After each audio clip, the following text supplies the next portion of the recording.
Good evening, ladies and gentlemen. Could we stand for the national anthem, please?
The Honorable Stephen Ashley, Minister of Culture, Sport,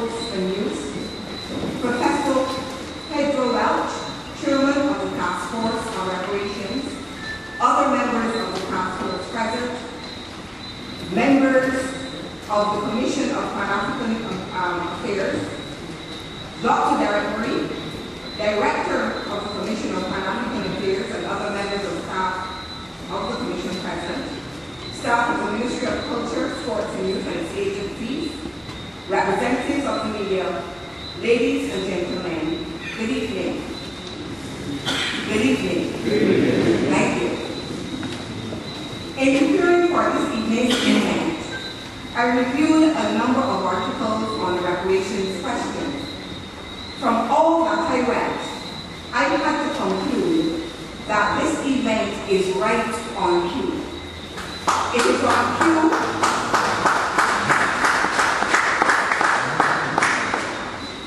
It is on cue in that in biblical terms, the waters are troubled, and it is the right time to dive in.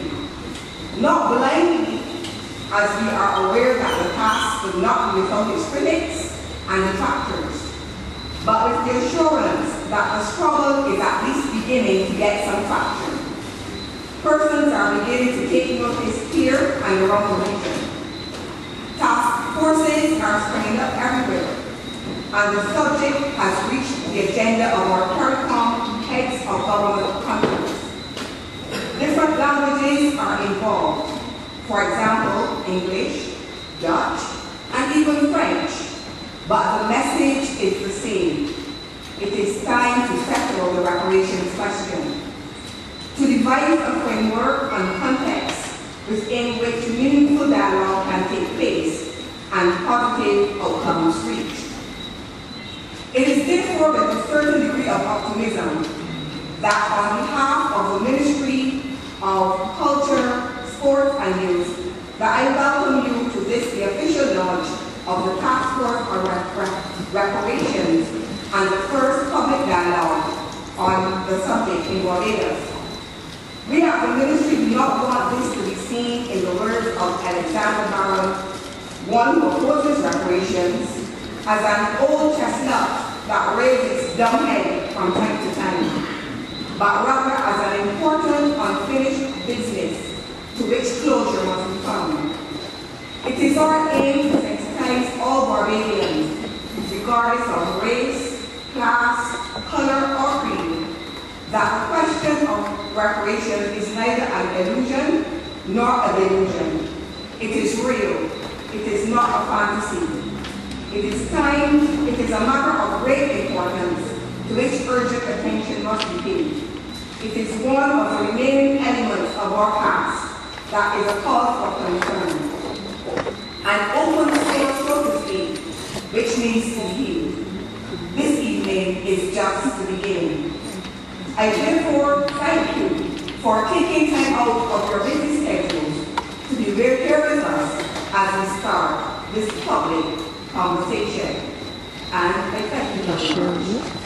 And without any further ado, I would like to call on Dr. Derek Murray, Director of the Commission of Pan-African Affairs, which happens to be the Secretariat for the Task Force on Reparations, to give you his opening remarks. Let's welcome him as he comes.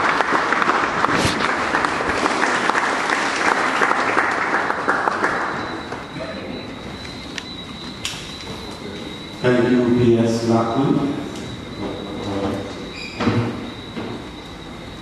In the spirit of the brevity of the welcome remarks, I'll continue to be brief. I must say to you that I am especially heartened every time I see gathered in one place all of the potent forces of Pan-Africanism and all of the voices once marginalized and once shouting as if in the wilderness gathered under one roof for one cause. And that cause is Pan-Africanism and reparations.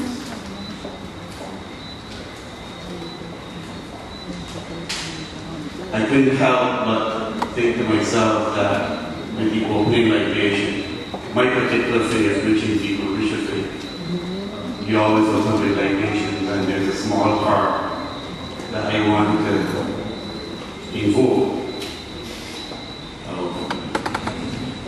Mojibabo Lufi, Oloru, Olodumare, Mojibabo Orisha, Mojibabo Oyi, Alocha, Abawa Rum, Iba Baba, Iba Ye, Iba Oru, Iba Shukwa, Iba Aye, Iba Ile, Iba Oda, Iba Ru, Iba Shada Sadako, Iba Ye, Mojibabo Ko, Igile, Ni, and the Lesha Olodumare, Iba Ye, Oru. I want to give you a little bit of the history of the Commission for African Affairs involvement in the reparations movement.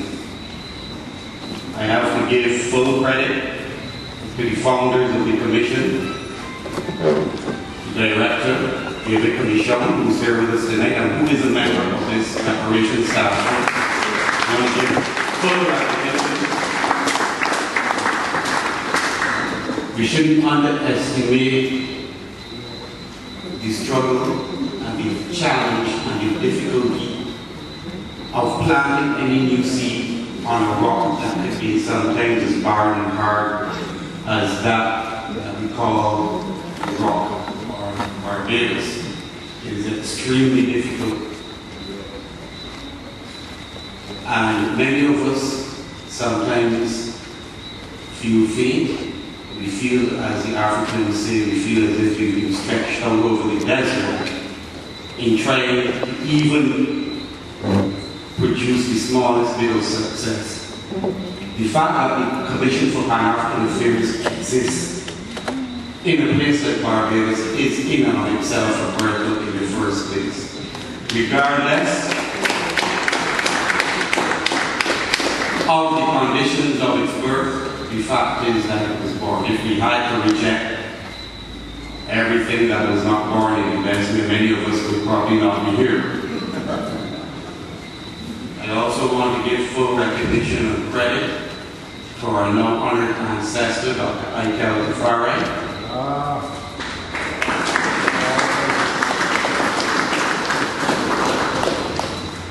Who would have been a champion and working at the side of David, and then carried on the struggle after David left the Commission. And even now, we still feel the vacuum of his untimely death and the work that could have been had he continued. I also want to speak of the work of Ladinara, who has been tireless in his representation of the issues of race, white supremacy, and the need for reparations, and of course, that he would ensure that the word peace, justice, and reconciliation.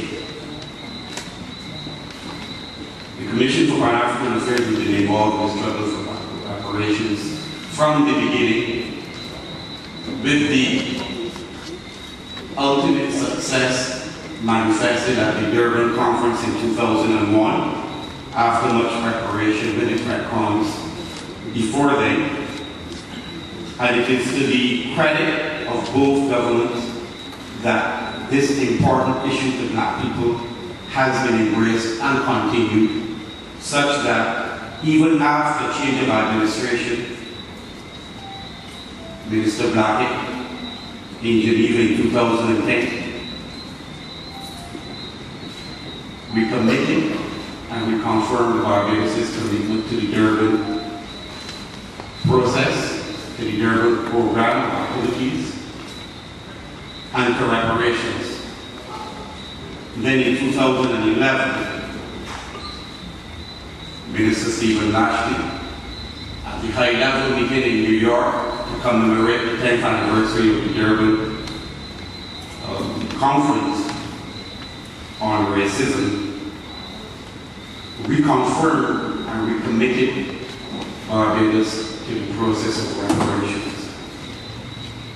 His speech was convincing, and he was approached by several NGOs and government officials after to congratulate him and Barbados on our sustained and continued commitment to the issue of reparations. Professor Vereen Shepherd made sure she found him to congratulate him, and I was there with him, that he said that we now need to move the process forward, that we have done much groundwork, that there has been many speeches, and now it is time to manifest something tangible. And the Commission for Pan-African Affairs was given the task of producing a task force, commission, committee, whatever form it took, to take forward the issue of reparations. So I want to thank the members of the committee, because each and every one of you did not hesitate when the Commission asked you to sit on this committee, even though you know within yourself that this is not the most glamorous committee to be on. It is not one on which you will be loved by many people. You will be despised by those who look like you and by those who don't. But you decided that it was a battle worth fighting, and when we agreed to be on the committee, so I want to say thank you on behalf of the Commission for Pan-African Affairs and the Ministry for accepting the position. The intention was to ensure that there was broad representation of civil society, church, family, Pan-Africanists of all orientations, women and academia. Before I finish, I want to say a word on self-reparations, because I know that this committee's task is forging ahead with the fight for international reparations at the international level.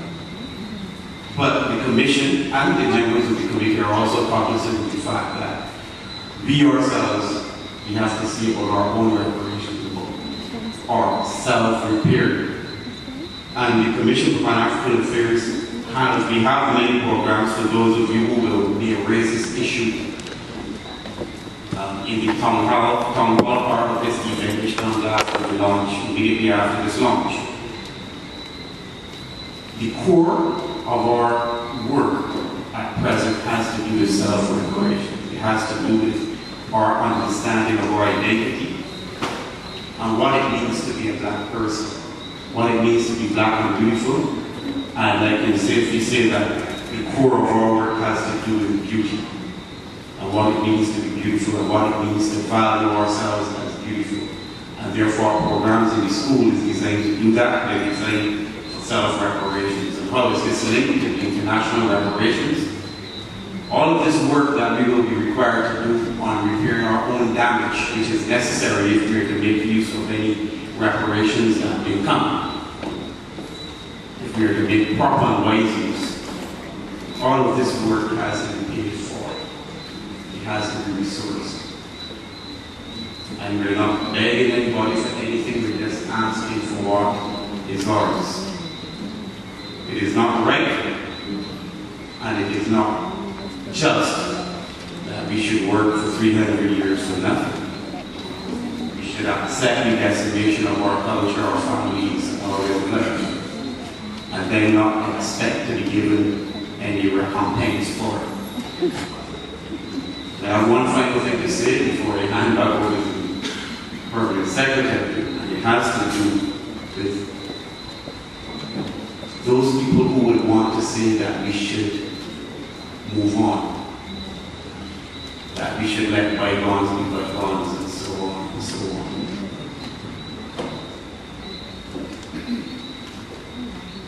It would be folly for the white community in Barbados or anywhere to think that black people who say that we should forget reparations, we should forget what was done, and we should just forgive and go ahead. It would be folly to think that those people are their allies. Because what it says to me is that anyone who can believe that the atrocities that were committed should just be forgotten and move on suggests to me that given the power and the resources, they could comfortably do the same and move on to another people. Because it suggests to me that they are without conscience. And a person or people without a conscience are dangerous people. So I want to suggest to those people who may be comforted by the voices among us who may say reparations are unnecessary, we should move on. I want to suggest to those people that they are not allies that you can trust. They are people waiting for revenge and for their opportunity. And with that, I want to thank you all for being here. Again, thank you members of the Reparations Task Force. I especially want to thank the Minister on behalf of the Commission and on behalf of those Pan-African voices who have been pressing for this for a long time, for having the vision, the insight, and the energy to ensure that this task force manifests as it is tonight.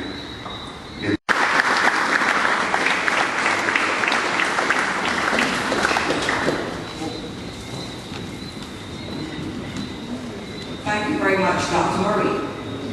At this time, we are going to invite to the rostrum the Honorable Stephen Ashley, Minister of Culture, Sports and Youth.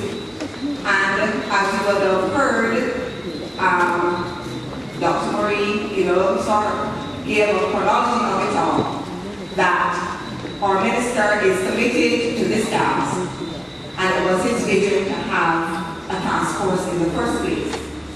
So we are going to ask him now to come to the rostrum, make his remarks, and introduce the task force. And I would just like to mention that members of the task force, when your names are called during the course of the minister's speech, we would ask you to just step up front so that others will be able to see you. Minister?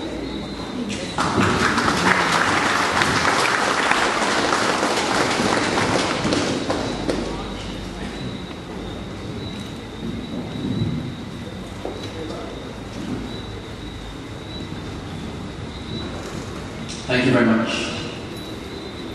Master of Ceremonies, Permanent Secretaries, Mrs. Blackman, UCPS and Ministry of Culture, Sports and Youth, Professor Pedro Welch, Chairman of the Task Force on Reparations, other members of the Task Force, members of the Board of the Commission for Pan-African Affairs, Dr. Derek Murray, Director of the Commission for Pan-African Affairs, staff of the Ministry, and staff of the Commission for Pan-African Affairs, members of the media, brothers and sisters, I wish you certainly a very pleasant evening. I am very happy because I can look in the audience and see smiling faces in the back of me. And that suggests to me that we are on a path which will certainly obtain your not only indulgence, but certainly your endorsement. So I hope that those faces can continue smiling, and those that are not smiling, I think we should be celebrating because we have reached a rather interesting point in this discourse. So this evening's event serves the dual purpose. It officially launches the Barbados Task Force on Reparations, and it also marks the start of a process of engagement that is, to my mind, of critical importance, not only for Barbados, but for the entire African diaspora. And I say that because for so many years, the question of reparations has indeed been a part of the Pan-African dialogue. And this has led to the expression of so many and varied opinions. For some, it is a subject which has raised grave misgivings, and for others, it is a topic that should be avoided. Too many or too much water, as they say, has gone under the bridge. Nevertheless, I believe that it is here. It is now that Barbados, along with the rest of the world, has met face to face with a matter that needs to be resolved. It's a long overdue process of open discussion on the subject must begin. It is important that we examine the context in which the subject of reparations should be viewed, and that we consider the possible actions that could be taken.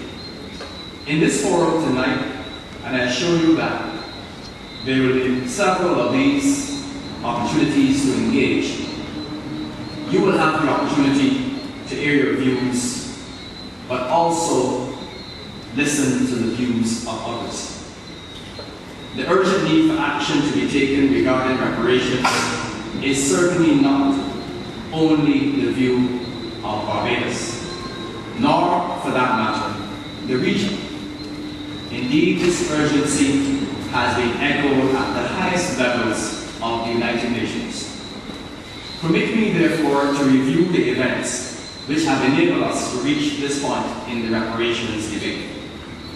In 2001, the Caribbean and African delegations at the United Nations World Conference Against Racism were successful in getting the UN to agree to and acknowledge something that has been clear to all right-thinking people for centuries, namely that slavery and the slave trade were, and I quote, appalling tragedies in the history of humanity, not only because of their abhorrent barbarism, but also in terms of their magnitude, organized nature, and especially their negation of the essence of the victims, and further acknowledge that slavery and the slave trade are a crime against humanity and should always have been so, end of quote.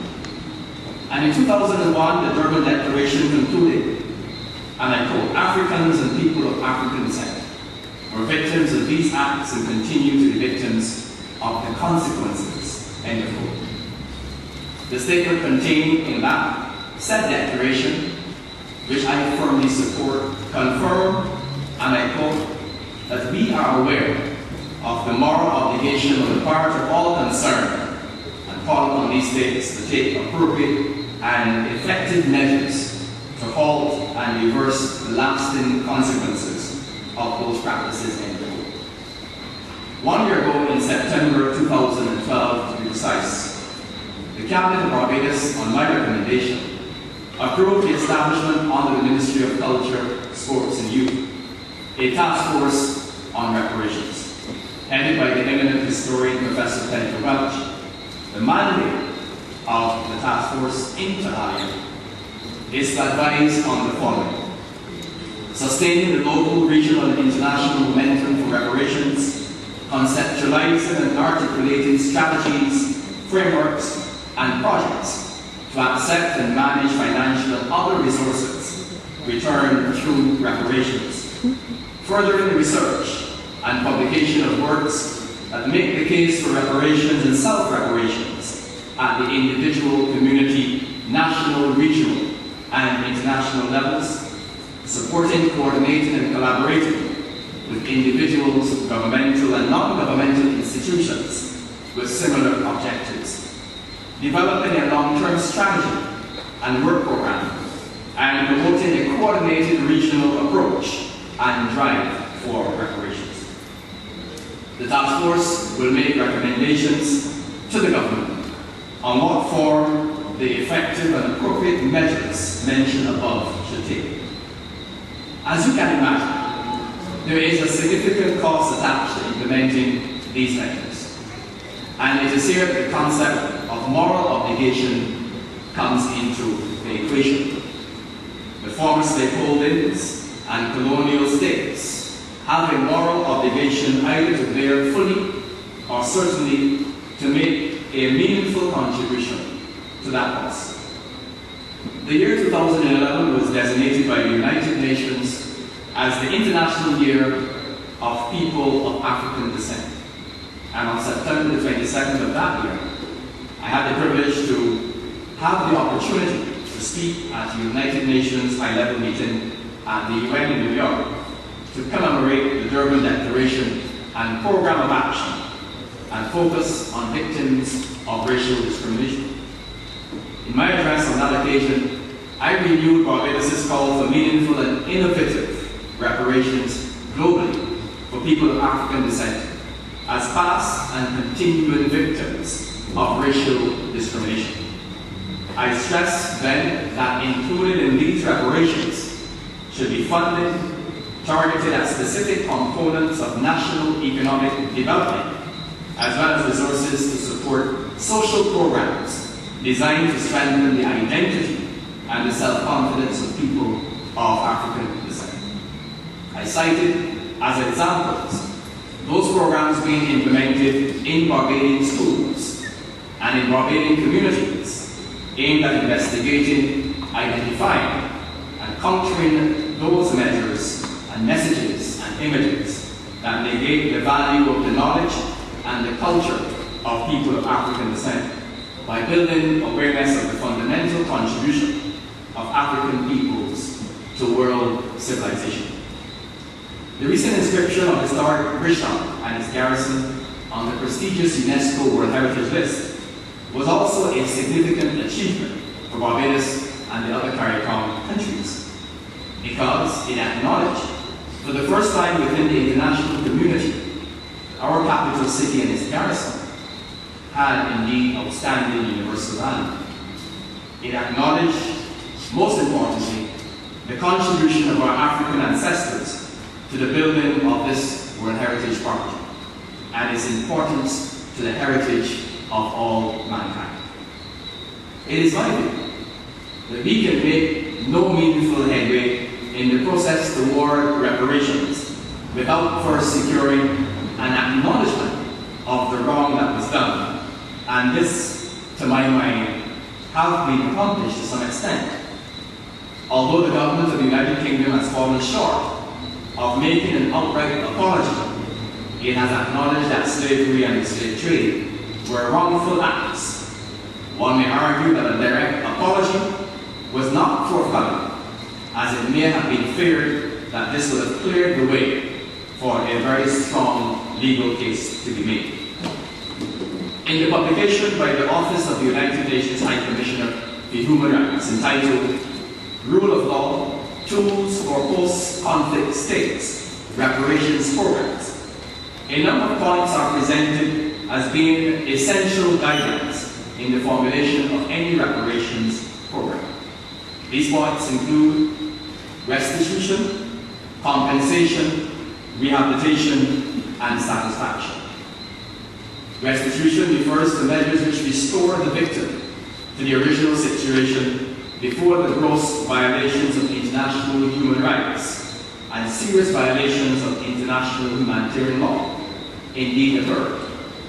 This could mean, for example, the restoration of liberty, enjoyment of human rights, identity, family life and citizenship, return to one's place of residence, restoration of employment, and return of property.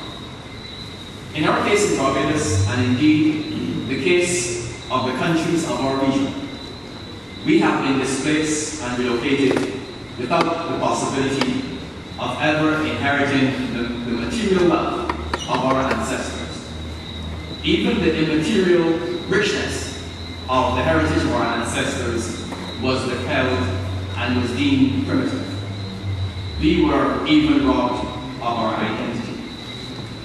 I'm sure that you will agree that the restoration of either material possessions or identity would both require significant compensation. The Commission for Pan-African Affairs within the ministry that I lead is in the process of implementing two critically important programs aimed at empowering our young people and strengthening their confidence in their African heritage. I refer to the Mabaluzi program and the Social Identity Renewal and Integrated Upliftment Strategy, otherwise known as a SERIOUS program. Both of these programs require extensive funding, which should ideally be the responsibility of those who created the need for them in the first place. There are other areas to which attention should be paid in this exploratory exercise. For example, contributions to the education of our young people must be considered. So too must be the facilitation of research in areas which are of concern to our region, areas such as health and environment. We have to look at the restoration and preservation of our vulnerable heritage structures, both built and intangible. Our African ancestors, in many cases, sacrificed their lives in the erection of many of our magnificent structures, which are now very much a part of our heritage, as is that of our former colonial masters. These are just a few suggestions that could be taken into consideration as we look at possible areas of restitution. Compensation is the second point. The publication cited earlier stated that compensation should be provided for any economically accessible damage as appropriate and potentially to the gravity of the violation and the circumstances of each case. And then there's rehabilitation, which should include medical and psychological care, as well as legal and social services, while satisfaction encompasses a broad category of measures ranging from those at the cessation of violations to truth seeking, the search for the disappeared, the recovery and reburial of remains, public apologies, judicial and administrative sanctions, commemoration, and other facets.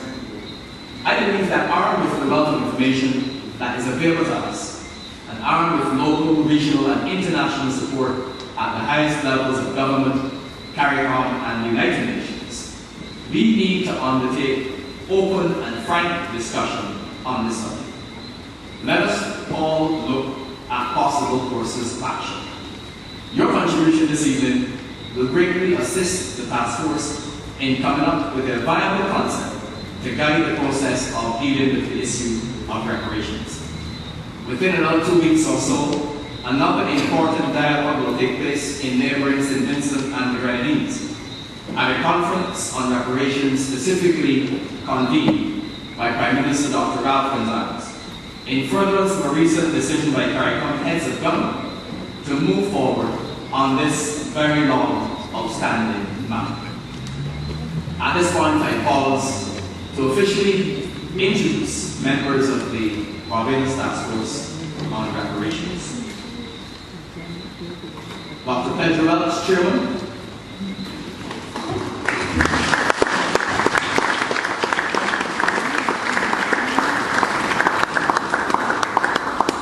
Monsignor Vincent Lockett, Deputy Chairman.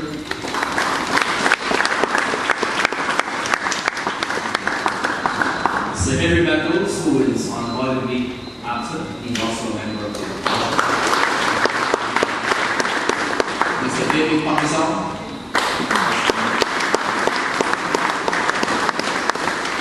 Dr. Rodney Morrow.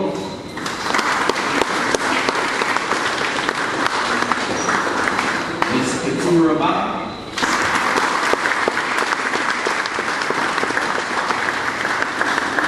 Ms. Andrea King.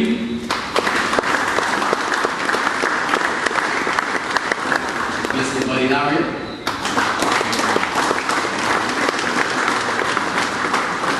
Mr. Tom Marshall.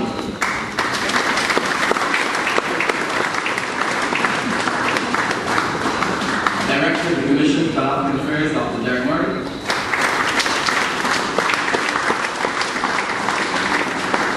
And Ms. Tempu Nefertari, who is also on the board of Africa, but she is also a member of the Commission.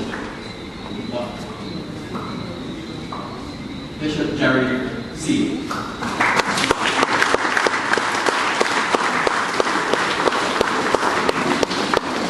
And he is actually on my iPad, so I scroll down a bit too quickly. It is certainly my pleasure to welcome Michelle Springer. Is Michelle Springer? Michelle is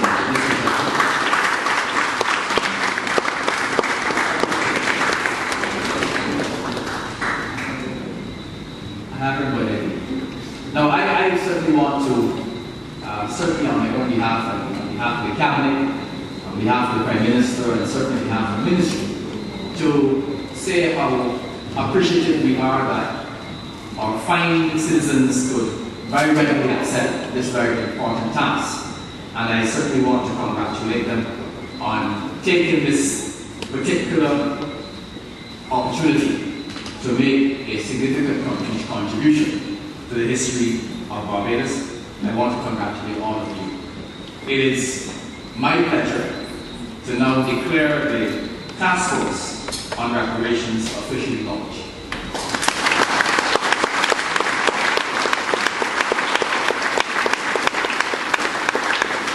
I wish to also thank all of you for taking the time to be here this evening, and I certainly look forward to the dialogue that will ensue tonight and that will continue as we come to a national position on this important issue of reparations. Thank you very much.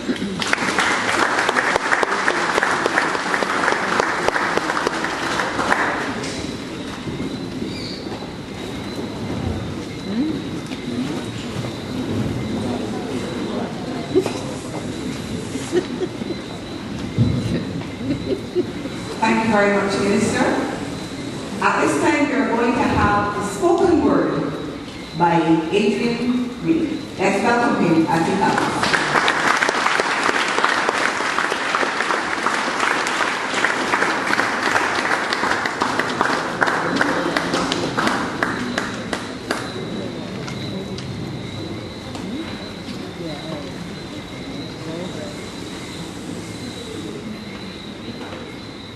You know,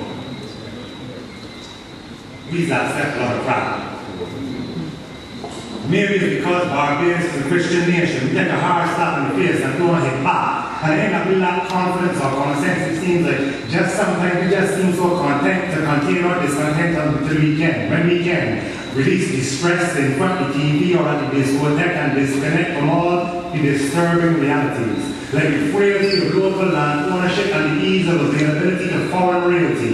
But really, our inability to access property stems from us not properly assessing the situation and not asking ourselves the correct questions. So it's time we put away for great pretense and just admit that none of the things we accept in this country don't make any sense. Like, how come prophets, pastors and preachers could prophesy of natural disasters that don't ever happen and don't get charged for fraud?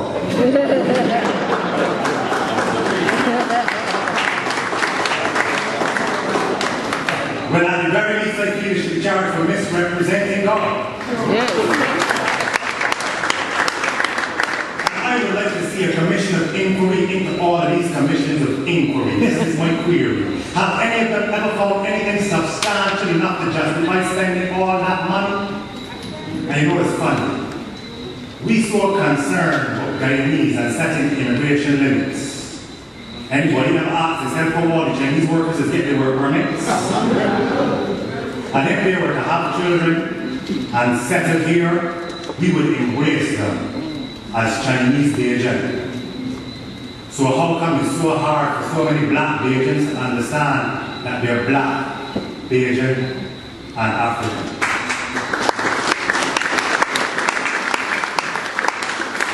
And if these fields and hills beyond the call are no longer our very own, because we said we no longer own them, will we have to change the words of the national anthem? I don't know, I just asking questions. But sometimes it seems that we psychotic and we keep falling for the same old traits. But hard here's the one here. You must take your lips. But maybe it's because we season deep. Don't fool yourself, people. We season real deep. Every time they used to pepper me with the whip, they would slip salt into the wounds just so that we would keep. Just so that we would keep in a constant state of paranoia like cattle or sheep when thinking sweet. Don't fool yourself, people. We season deep. You can still taste it in your tears. The bitterness of fears we've been steeped and marinated in for years. You can still taste that peculiar flavor and the peculiar behavior of the older generation carried with British ears, or the mannerisms of the younger generation spiced with North American flavors. Spiritual and psychological warfare still steers us down and seeks to wear us down from skin to soul, so that centuries-old trauma centuries-old trauma becomes responsible for modern-day drama. Not excuses, people, reasons to explain to you how deeply we've been seasoned in the transformation from an African to a Bayesian. The African was bought, bled, broken, and bred. Bought, bled, broken, and bred. Until African men came to see responsibility to family as a case of flogging a horse that was already dead. And African women learned to see security as existing exclusively in a plantation owner's bed. And African children learned to sing songs of praises to their slave master's heritage instead of to their own ancestors. So we shouldn't be surprised when there are so many protesters around the issue of reparations. It is a process, not a day, that thing that we call emancipation. And the psychological genocide of history's greatest hate crime will take a lot of time to heal. But it will. You know that is for real. Being assured, season with you. On behalf of those who came before us. On behalf of our ancestors. And those who will come after us. Our descendants. So this one is for my ancestors.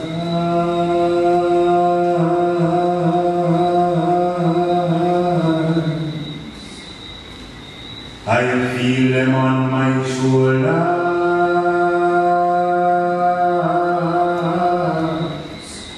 begging me to drop bombs like boulders. As a cultural molder,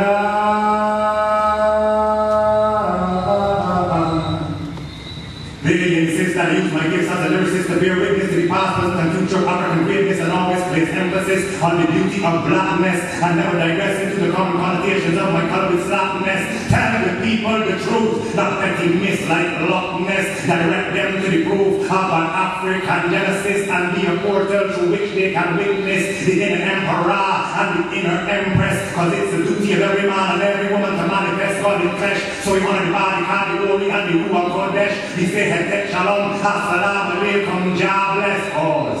This poem and all the rest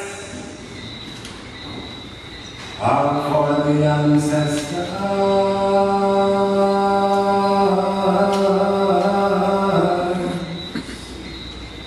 We stand upon their shoulders.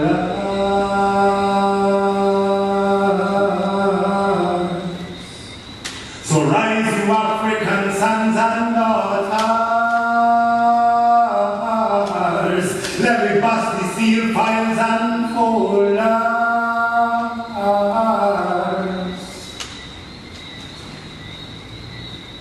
They see the people dying, but they know not what they're dying for.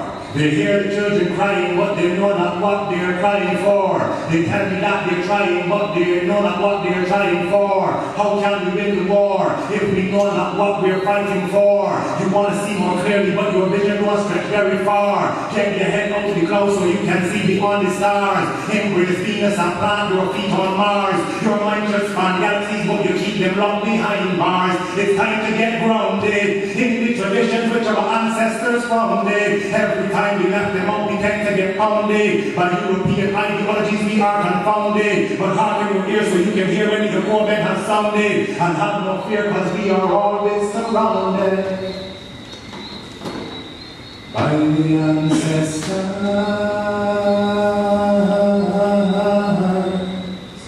Thank you very much, ladies and gentlemen.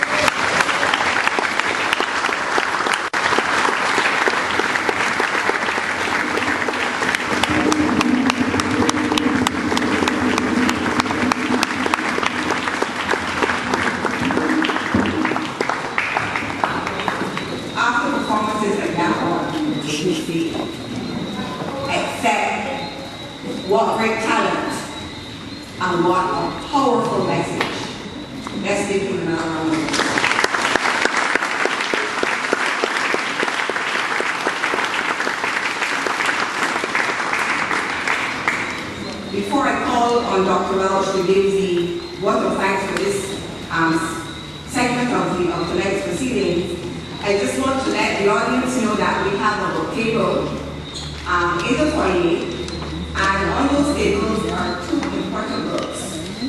One is called Britain's Black Debt, and the author is Cynthia Beckles. And the other one is It's the Healing.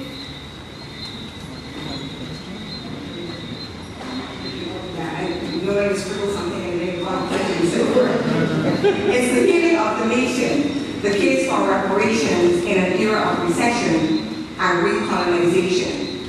So we want you, if you haven't,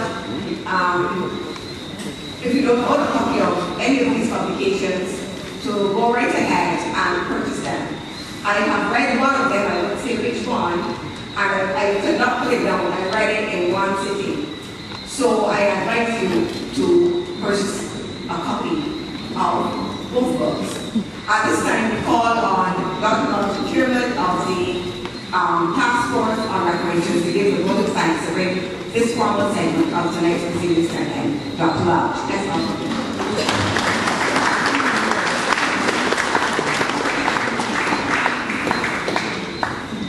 Thank you very much, Madam Chair. We wish to apologize for the next item which is listed in your program before we have the vote of thanks. That is the choreography, dance act, etc. We understand that the equipment is a little glitch. I'm hoping that perhaps by the time we get close to the end, we'll be able to have that working. But nevertheless, we want to thank Aisha Commission, whose performance was going to be highlighted and certainly will add significantly to this evening's proceedings. We wish also to thank a member of the staff here in Queen's Park, security guard Mr. Andy Durant, who at a very critical moment when we were about to have all the paraphernalia for the libations in place, assisted us. So we want to thank him. That's the security guard, Mr. Andy Durant. One time, Sister Couture Ba, a person who I've grown to understand has tremendous intelligence. I use that in a special way. Tremendous intelligence. I've sat with her on a few occasions and more I marvel, not marvel because she's a woman, because I'm not a sexist, but certainly I marvel at the things that I'm hearing and the tremendous respect that I developed over the few weeks, over the few months, over the short time we've known each other. One of the thank Ms. Ruth Blackman, Permanent Secretary in the Ministry of Culture, Sport and Youth, and certainly for her able handling of the position of chairperson. One of the thank Mr. Dr. Derek Murray, Acting Director of the Commission for Pan-African Affairs, who gave the thorough strength for us in the task force.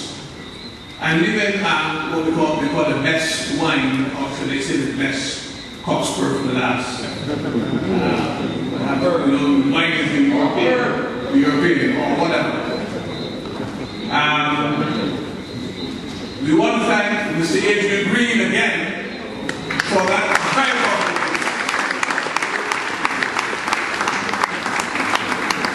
And now we thank the Honorable Stephen Lashley, MP, Minister of Culture, Sports and Youth, for his remarks and certainly for his championing of the cause of reparations. Thank you very much.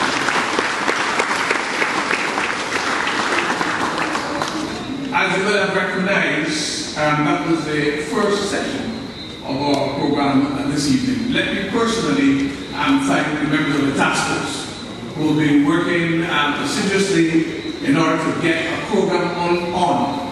This is the first in a series of public programs. We expect not only to be in Bridgetown, but also to move to Bridgetown. As far as I can recall, in our planning, we are planning to do this in St. John. We're planning to be down in the country, in Spikestown, that area. Not to say down in those areas, because in the barbarian context, anything that is considered Bridgetown is considered far. But the fact is that we understand that barbarians is everywhere. And we certainly want to look forward to that. So again, I your time. We have to be very careful with our time to give you the maximum amount of time for the discussion that will follow. Thank you very much. And ladies and gentlemen, let me thank you for being here early and on time. Let me thank you for being here.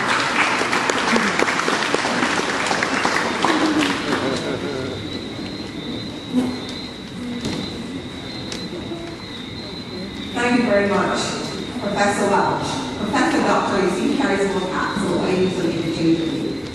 Okay, we're going to move now into what we will call the town hall section, where we are going to present, there are going to be two presentations, one by Professor Welch. You would have heard the names of Hillary Beckles mentioned in the ads and so on, but as was stated, he is unavoidably absent. In fact, I think he's in London as we speak, but he's overseas. So Professor Welch would not fill his shoes, but would seek to give, because the presentations were ready to do, really had to give 2 books that I put not too long ago. So Professor Welch will be giving a summary of Sir Hilary's book, and then we will hear from David Commission pertaining to his book. And these 2 presentations will be the gateway into opening up the discussion on reparations in this our first public dialogue. So at this time, without any further ado, I will be calling on Professor Pedro Welch to make the presentation. Professor Welch.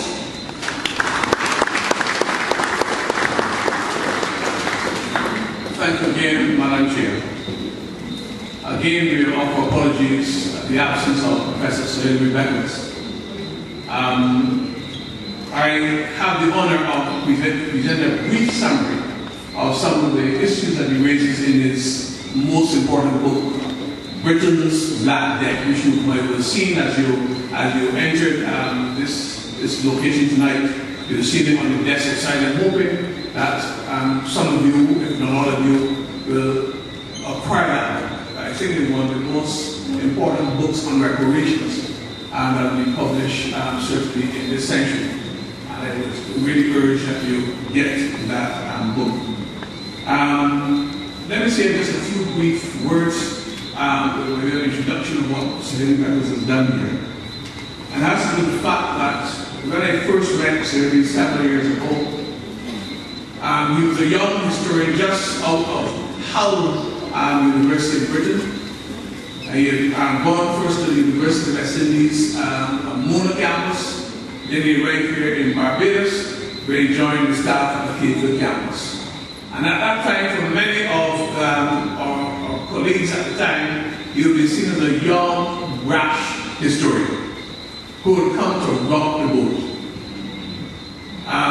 Very early on, he began to challenge what we may call the established wisdom of the time. And one of the first papers that he wrote, and I have a copy of that, was a paper entitled In Search of the Invisible Mind. It was an examination of the issue of black rebellion in Barbados, and that paper was a precursor to his later book, Black Rebellion in Barbados, and his other books, Actual Caribbean Women and Resistance to Slavery in Barbados, and Century Women, and his other works on rebellion in Barbados. It marked the flowering of a mind that was intent on challenging the received wisdom of the time. Out of his research, there was a reassessment of the role of those who were involved in the 1816 rebellion in Barbados. And the name Bussell became one of the most important names that emerged over that period. For that, he was wrongly criticized by those who sought to insist that Washington Franklin was the leader of the 1860 rebellion. But subsequent research by some of his students, one of whom is right here, sitting on the front, but Denison Carter and others, unearthed other data. And we discovered that after 1860, there were several references in the Barbadian folklore to General Bussell. So that there was no reference to General Washington Franklin. There was no reference to any other figure. The only figure who survived from 1860 and who appears in the official literature of the time, is Muslim. You find him in 1876 when there was another set of rebellion in Barbados. The Confederation Rights were called, and during that period, in the various newspapers of the time, the governors were receiving reports, and people are saying that if this was in the time of General Bustle, X and Y would happen. So it is clear that Professor Beckles' early incursion into challenging the received wisdom of the time, that early incursion gave us a foretaste of what will come. But we move on past that period. Professor Beckles has been challenging, as some of you recall, the so-called mutual affair in Barbados several years ago. And he was seen as the foremost radical in Barbados. There are persons who saw him as a communist, rather Rosen, and some of the terms used to refer to him. But we've come to see Sir Henry Beckles as a man of principle. So this evening, as we explore some aspects of his book, we see the emergence of a man who's prepared not just to rely on a theory, on a theoretical approach, but on an empirical approach. And in this book, British Black Men, Professor Beckles chooses to take us through a journey of rediscovery. The very first chapter is called A Journey with Slavery and Reparations, and then it's followed by a very important chapter as well called The Principles and the Politics of Reparation. And in this book, he introduces us to a world of scholarship. One of the persons that he cites in this case is a man called Mari Matsuda. And this is what is said with respect to the whole question of reparations. It sets the tone for the discussion of reparations that follows. And these are the criteria that we use to establish a claim for reparations. One, the injustice must be well documented. The historical data setting out the specifics of the injustice should withstand scientific scrutiny and be verifiable to the satisfaction of a court or tribunal. In the case of the Caribbean, there is an abundance of evidence generally acknowledged by political and judicial institutions. In other words, the first requirement to establish a case for reparations is met in the sense that we have documented the evidence. It is there. I read in the papers recently a response by someone who says that those who talk reparations are taking a one-sided view, and we're not looking at those who were involved in Africa. That person cited two books in defense of his position. The two books are not authorities on African enslavement. As I looked and read what was said in that newspaper article, I recognize that what we would expect to see, we expect to see those who are opposed to our position and find all kinds of spurious arguments, but they cannot defeat the way of the evidence. Professor Beckles' book has the way of evidence behind it. And he's not just using his evidence, it is evidence drawn from a variety of sources. I would invite you, for example, to consider the African historian, Inikori. I would like to consider, for example, books by Hugh Thomas, books by Professor Andrew Thompson on the whole question of slavery. I would like to consider there are other books, Elizabeth Duncan's book on slave trade to the Caribbean. All these are works that form part and parcel of the investigation done by Professor Beckles. That's number one, is the documentation. And we can argue the case will be made.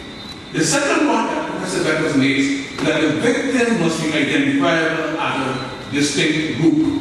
I don't know you, but when I look in the mirror, I see a distinct group.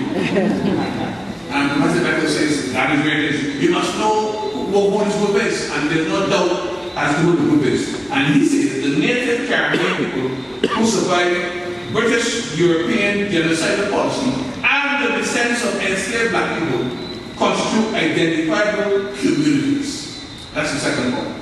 The third point, that the current members of the group must continue to suffer harm.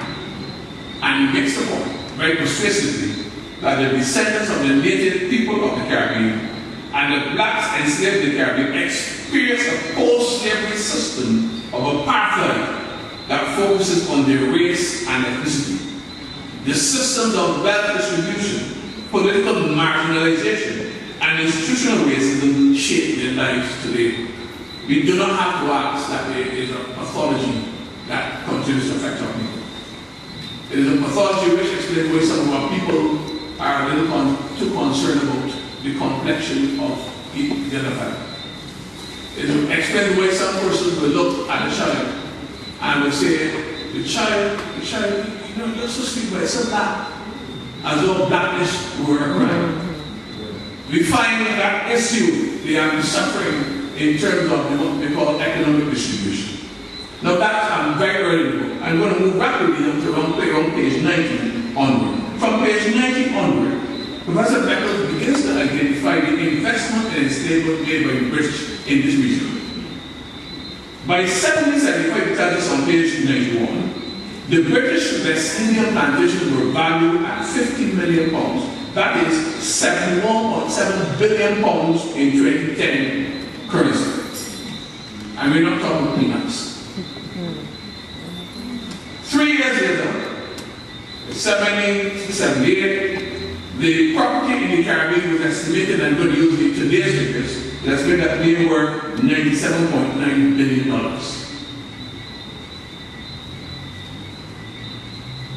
So there's no doubt, the historical evidence is clear, that Britain's colonial empire fed into the expansion and development of British industry and the British economy. What happened from that period right up to the time we get to the emancipation period is that British banks emerged, British joint stock companies began to emerge and begin to expand, but the common denominator that drives them, according to the book and according to my own research, is in fact the surplus value that has been expropriated from enslavement of Africans in the Caribbean. If you look at the statistics for the trade between 1701 and 1800, the British imported more enslaved people than anybody else.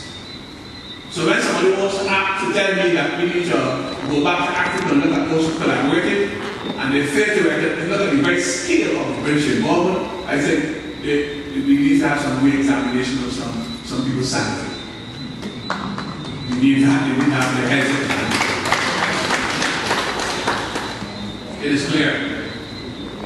In that period, the British imported by what we call a conservative estimate over 2,532,300 Africans. The Danish were far down the bottom with 73,900, and the Swedish and the Germans with another 8,000 or so. But when you add all the totals up, and this one is extracted by Professor Beckles from a European historian, a white historian, Professor Paul Lovejoy, who had no access, right, and who provides figures, and it shows very quickly that about 5 million enslaved people were imported. That is a conservative estimate. Some estimates tell us that as many as 50 million enslaved Africans were shipped. I do not know what is the total figure, but I do know that there is a very important database put together by some scholars, Geddes and others, and they have actually gone and looked at all the departures that they could locate for the African coast, all the arrivals, and they've done determinations. And we do know that when the estimate is 10 million, 5 million, or 10 million, that a lot of our forefathers came over, and that does not include the estimates of the ones who landed. Obviously, does not include those who died on the Middle Passage. So that is the issue. So Professor Beckles shows what is happening. And then he moves past that issue to look at the question of emancipation. What happens, and he has a chapter entitled 20 million pounds slave owners' reparations. You heard the word? Slave owners' reparations. You heard about reparations? It's the enslavers. They got reparations. 20 million pounds. In today's language, we talk billions, and probably over $11 billion. They got compensation. And recently in Britain, the same Britain where the refusal to apologize for enslavement. They have their own scholars, including General Professor Draper, I think he's from London University, who have done the research and shown that every major family in Britain benefited from the compensation. Compensation went into Britain and it fueled the recovery of Britain after some economic depression. I know our time is going, so I just want to take you a little further down as you move down to the further into the back of the book, and we're on page 211. We have a chapter called The Caribbean Reparations Movement. Let me read for you, and then bring this introduction to a close.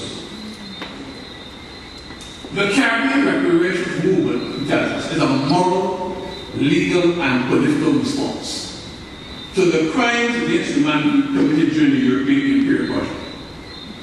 Specifically, the genocide against the native population and the trading and enslavement of enchained bodies of Africans.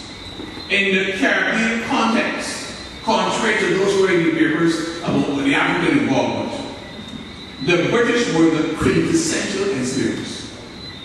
During the bicentennial debate in the House of Commons in 2007, one member of Parliament told the Speaker of the House this statement: the slave trade was at the center, not at the periphery of the British economy.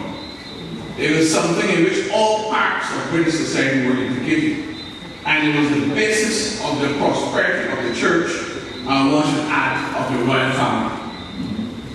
We are told, and it's clear now, that the church has acknowledged its past. The Anglican Church has issued an apology for the years of enslavement and the years of abuse. We can only hope that those who are in political authority come to the position where they acknowledge that a wrong has been committed and that they do something about it. I don't have time to read every detail in the book, but I can tell you that Professor Beckles has a vision of reparations, which is a vision of the task force. It is not just a matter of money. It has to do with reconciliation as well. His argument is, and very clear, that both Africans and the white population of the region have every reason to want reparations to take place, because it has to do with healing. That is part of the title of the Commission's book, and I expect that as she comes to us, and as he articulates on that message that he has there, that we will come to understand that in our midst here in Barbados, we have two of the most important publications on the question of reparations, of which we should be justifiably proud. I didn't hear you.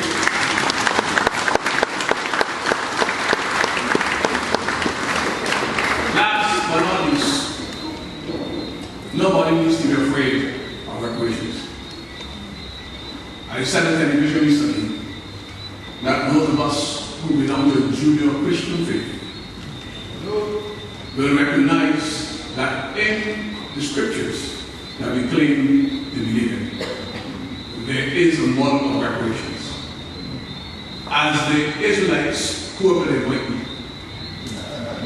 walked from Egypt to the Promised Land, they were told, go and borrow from the Egyptians. That borrowing meant go and get. Coming into the New Testament is a man called, as I told, Nicodemus. And I look at Nicodemus and his response to what he was taught, and I see reparations there. I see Zacchaeus, another one, who when he was confronted with the enormity of his crime, said, half of my goods I bestowed to the poor and restored. So all we're asking for the community of Barbados to remember is this: reparations, to use a music term, as Beckles certainly tells us, is we business. You heard that? Reparations is we business. Thank you.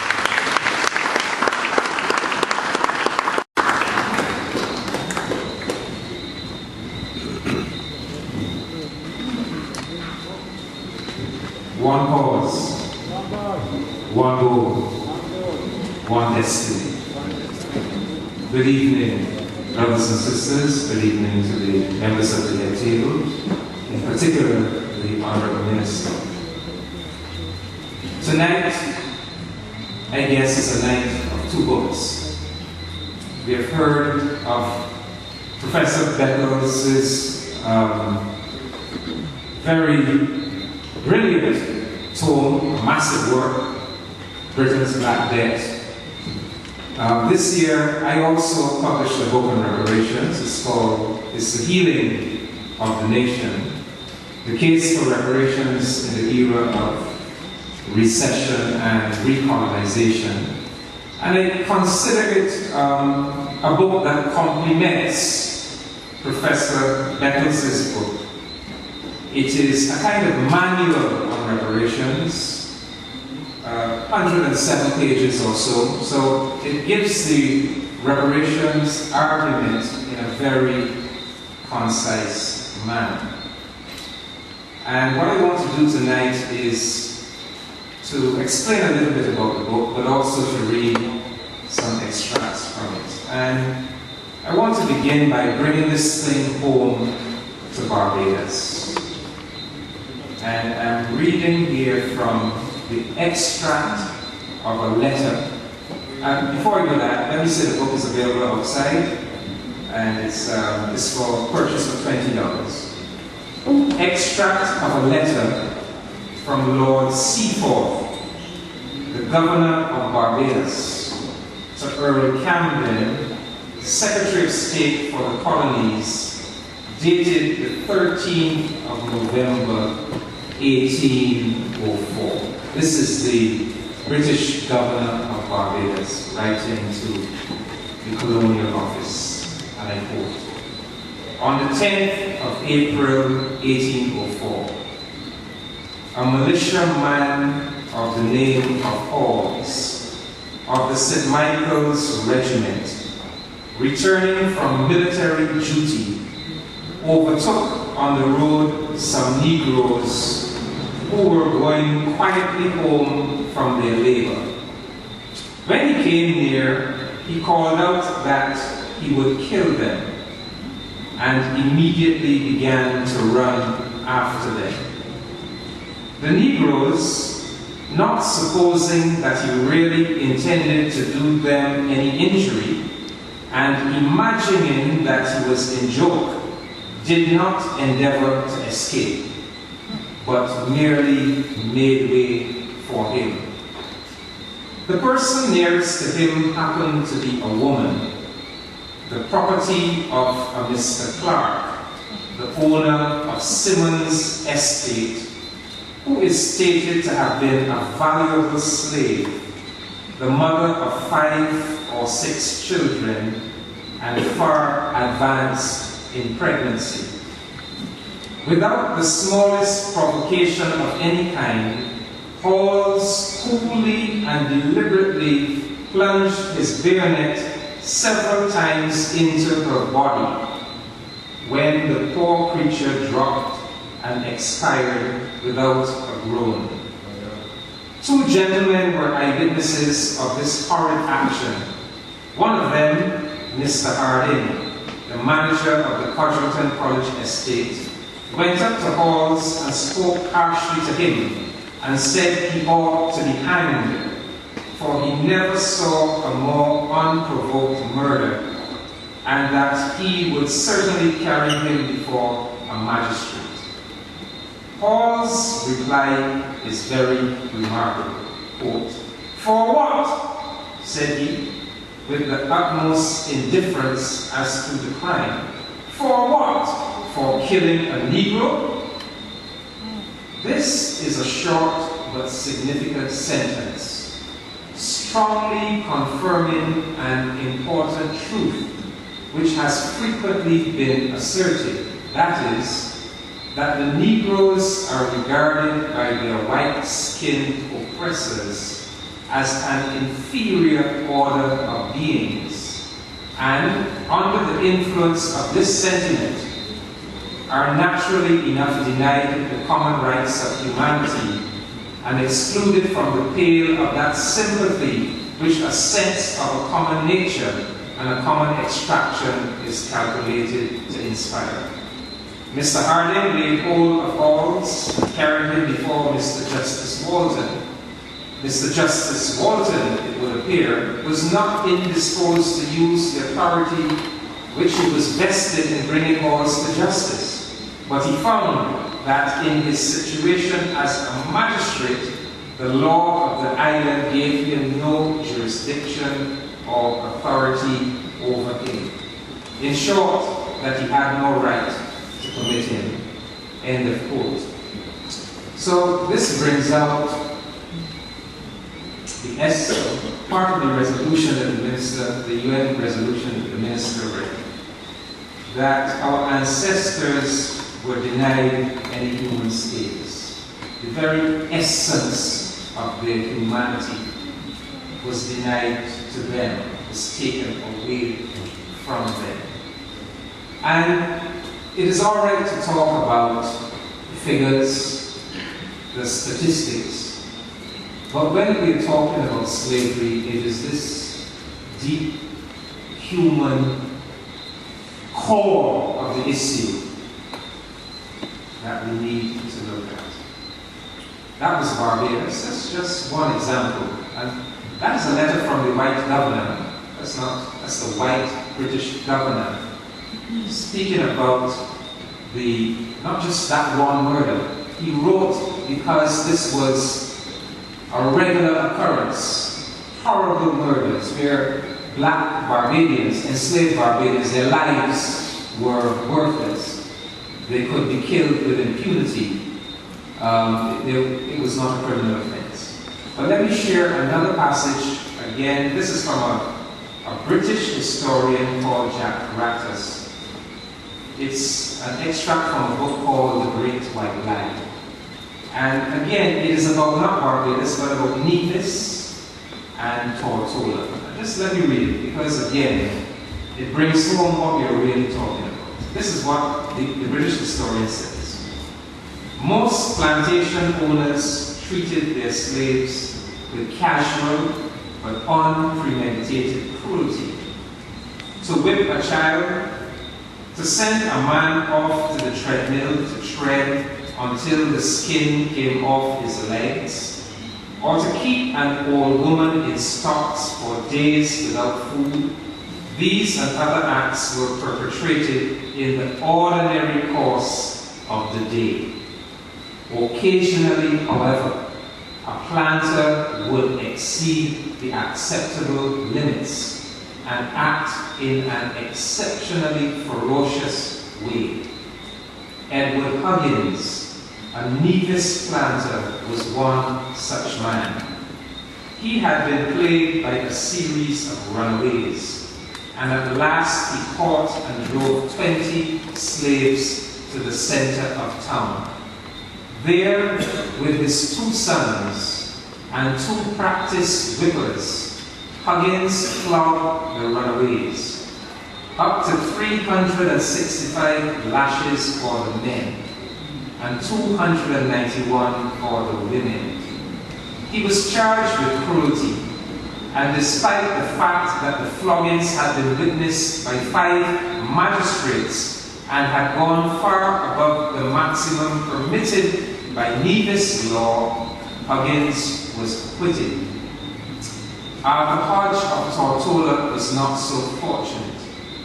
He was found guilty of killing, either personally or under his orders, nearly 100 blacks by cruelty, torture, and whippings. 3 of his slaves, Tom, Prosper, and Cuffy, had been stretched out on the ground and whipped continuously for over an hour until they died. Boiling water had been poured down the throat of the plantation cook, and a hot iron had been placed in another's mouth. Young slaves had been beaten, dipped in boiling liquid, nearly drowned, then hung up and horsewhipped. End of quote. So, that is what we're talking about. That is what we are talking about when we are talking about slavery and when we are talking about reparations. Again, that is a white British historian writing. So, what is this thing what is reparations really all about?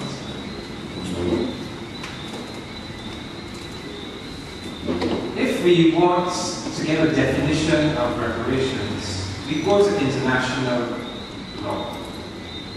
Reparations may be defined as the act of making atonement, amends, and indemnity for a wrong committed against another.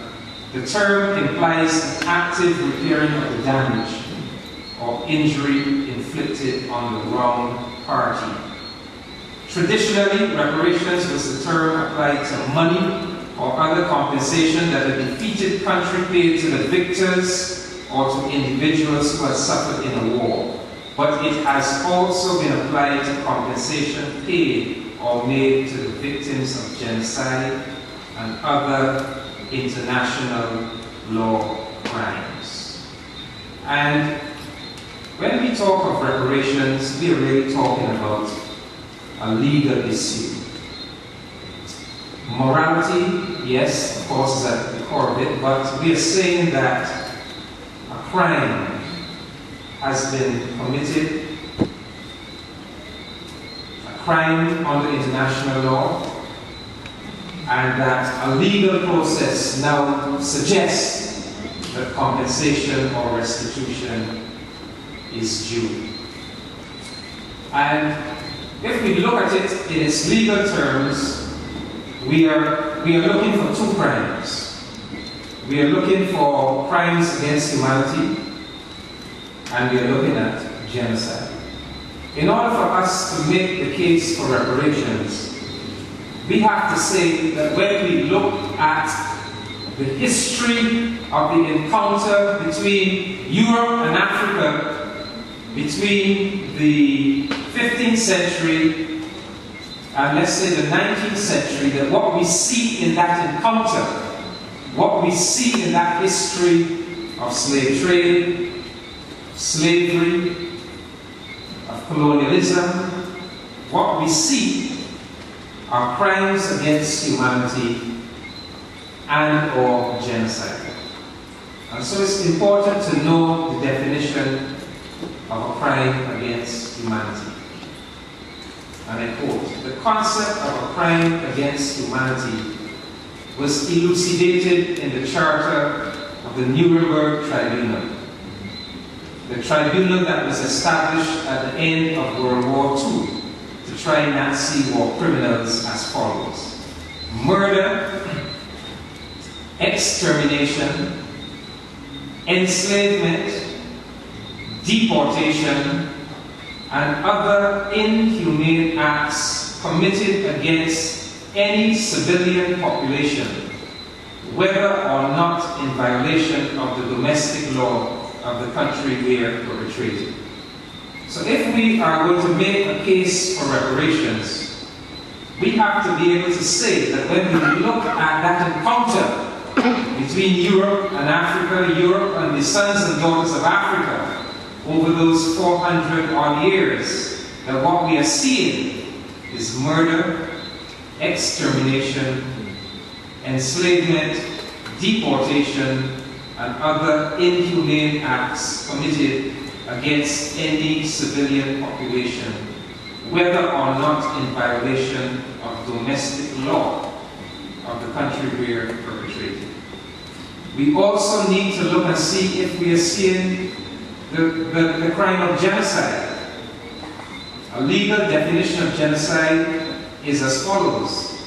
The 1948 United Nations Convention on the Prevention and Punishment of the Crime of Genocide defined genocide as follows.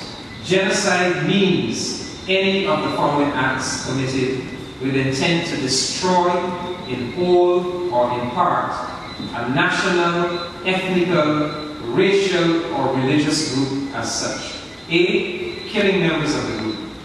B. Causing serious bodily harm or mental harm to members of the group. C. Deliberately inflicting on the group conditions of life calculated to bring about its physical destruction in whole or in part. So, acts committed with intent to destroy in whole or in part an ethnical or racial group.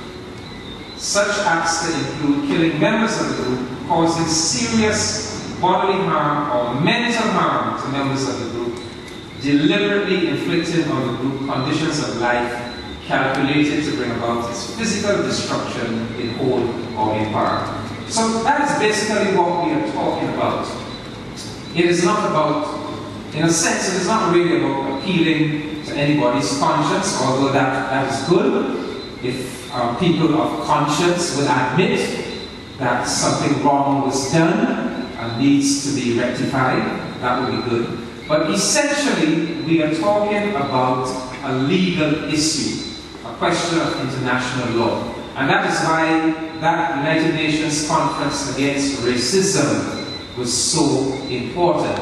Because those of us who were involved in the reparations struggle understood that we needed to bring the issue to the highest levels of international lawmaking, the United Nations.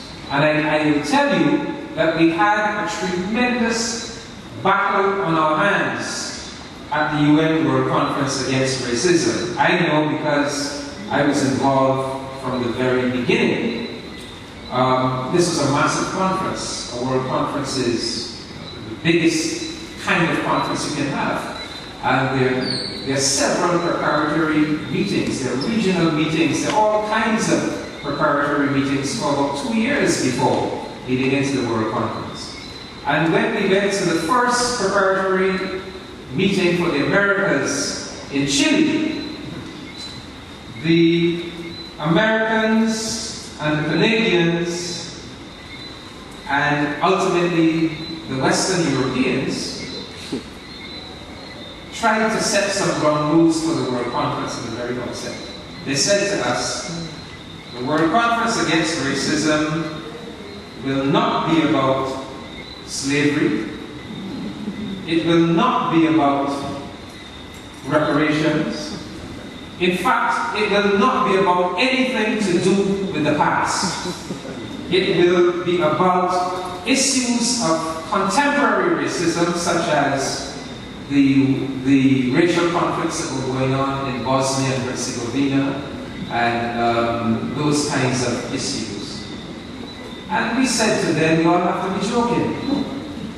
You cannot discuss racism without dealing with the very roots of racism, which are the transatlantic slave trade, the system of racialized chattel slavery that was imposed on the sons and daughters of Africa. But we had to fight them on this. We had to fight them on that because it was their position that this World Conference had nothing to do with these issues. And so,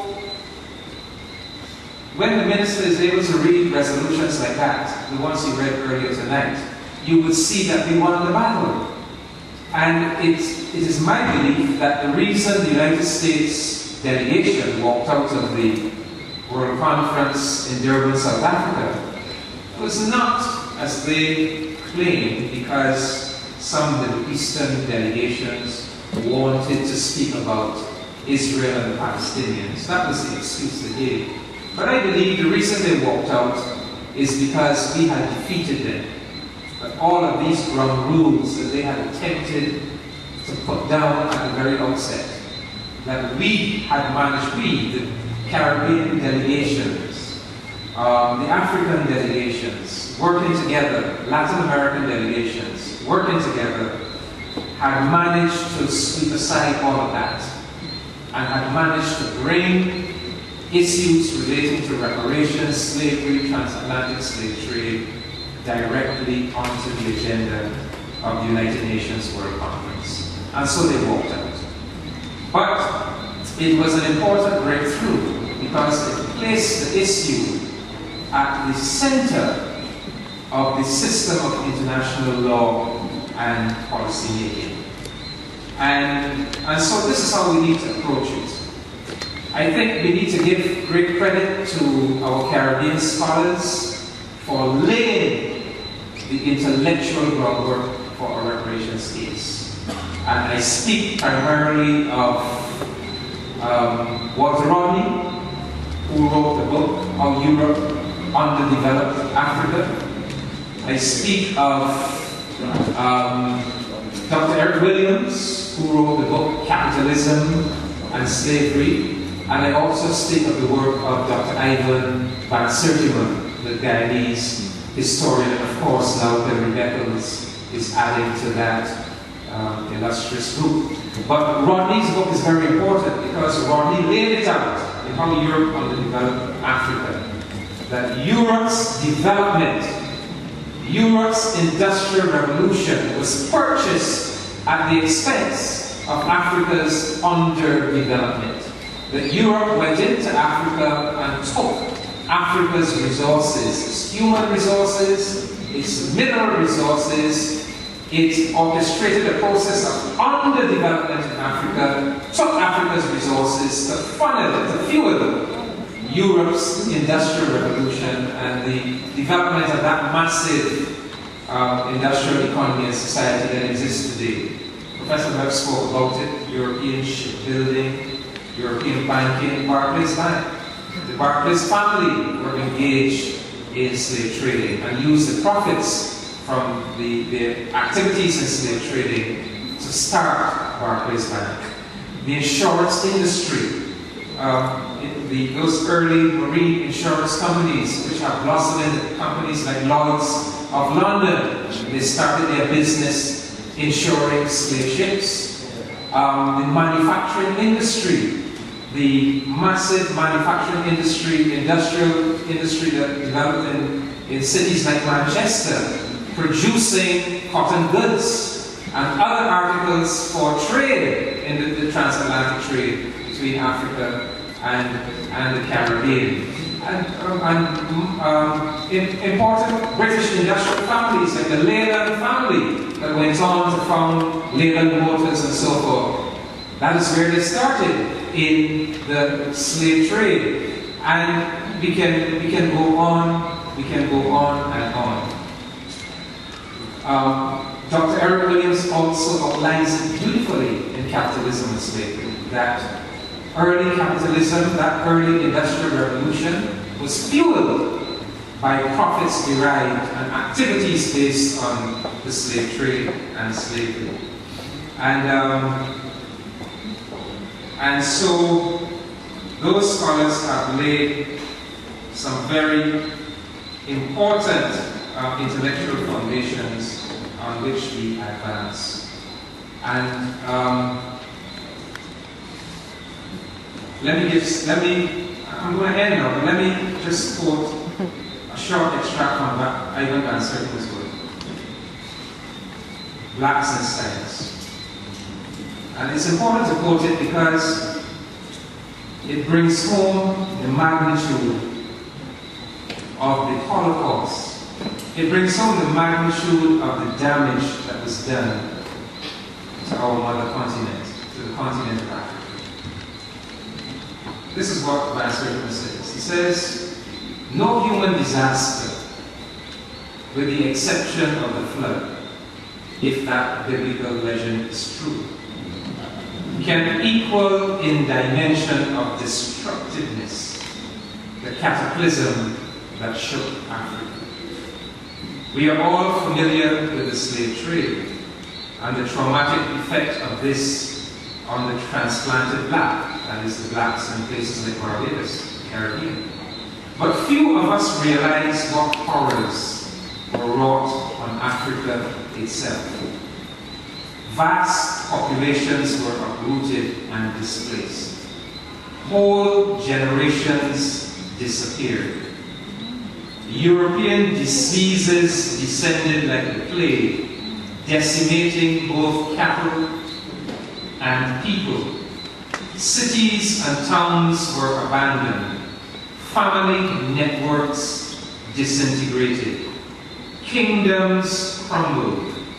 The threads of cultural and historical continuity were so savagely torn asunder that henceforth one would have to think of two Africas, the one before and the one after the Holocaust.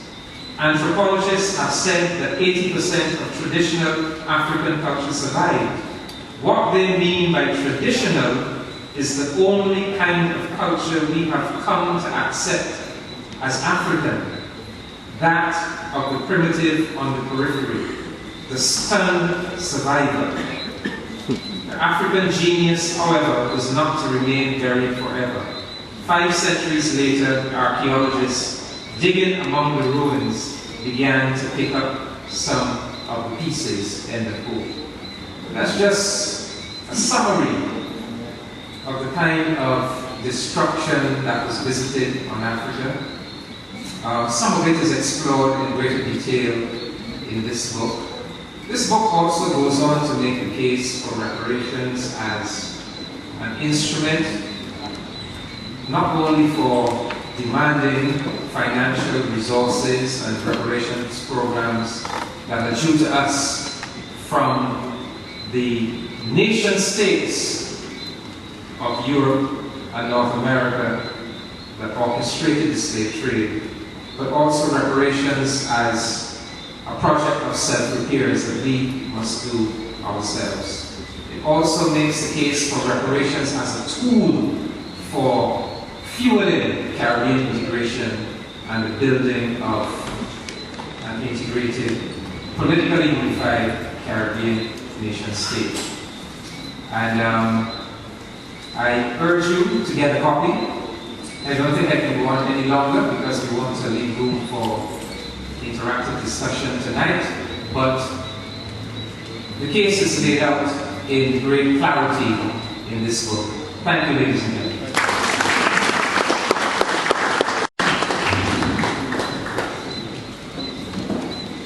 Thank you very much, Mr. Commissioner. And now the floor is yours. We have 2 microphones set up in the 2 aisles, so you can feel free to come and make your contribution. And of course, the 2 eminent presenters, they are the experts, and they will be the ones that will give the responses to the questions. We want it done in a very orderly manner, and we eagerly await to your responses to these presentations. So the floor is yours. Good evening, everyone, brothers and sisters. I am the Pastor Thomas Bear from the Rastafari community, Barbadian by birth. I'm one who is involved also within the reparations debate and seeking some justice over it. Some time ago in Barbados, conference was held in 1994 on sustainable development, and following through on that, after that conference, the Rastafarians had presented to the International Court of Justice a matter in respect of hearing a case on reparations. This is not in relation to the governments of the Caribbean, but communities identified within some of the presentations of the group there. And while the International Court did not refuse to, not decline to hear the case, at the same time it indicated that the matter of reparations for the people, not for the government. The way I'm hearing it is as if this reparation issue is like a budgetary supplement. This is how I'm getting it, yeah? From the government perspective, but I'm talking about the people, the Rastafarians, the Maroons, and all the people who still retain the African identity. The court indicated that we will need a member government of the United Nations to sponsor the application for reparations. This is to the people. So my inquiry will go directly to the minister, our minister, my friend and colleague, I must say. Is the government of Barbados, given this reparations task force, is it prepared to entertain the lobby of the people, not from the perspective of what the government is claiming, but from the demands of the people? That would be one of my inquiries. I would like the panel to price themselves of the matter that has been sent to the International Court after the conference on sustainable development. secondly, And I can answer that one before you go on, so I don't forget.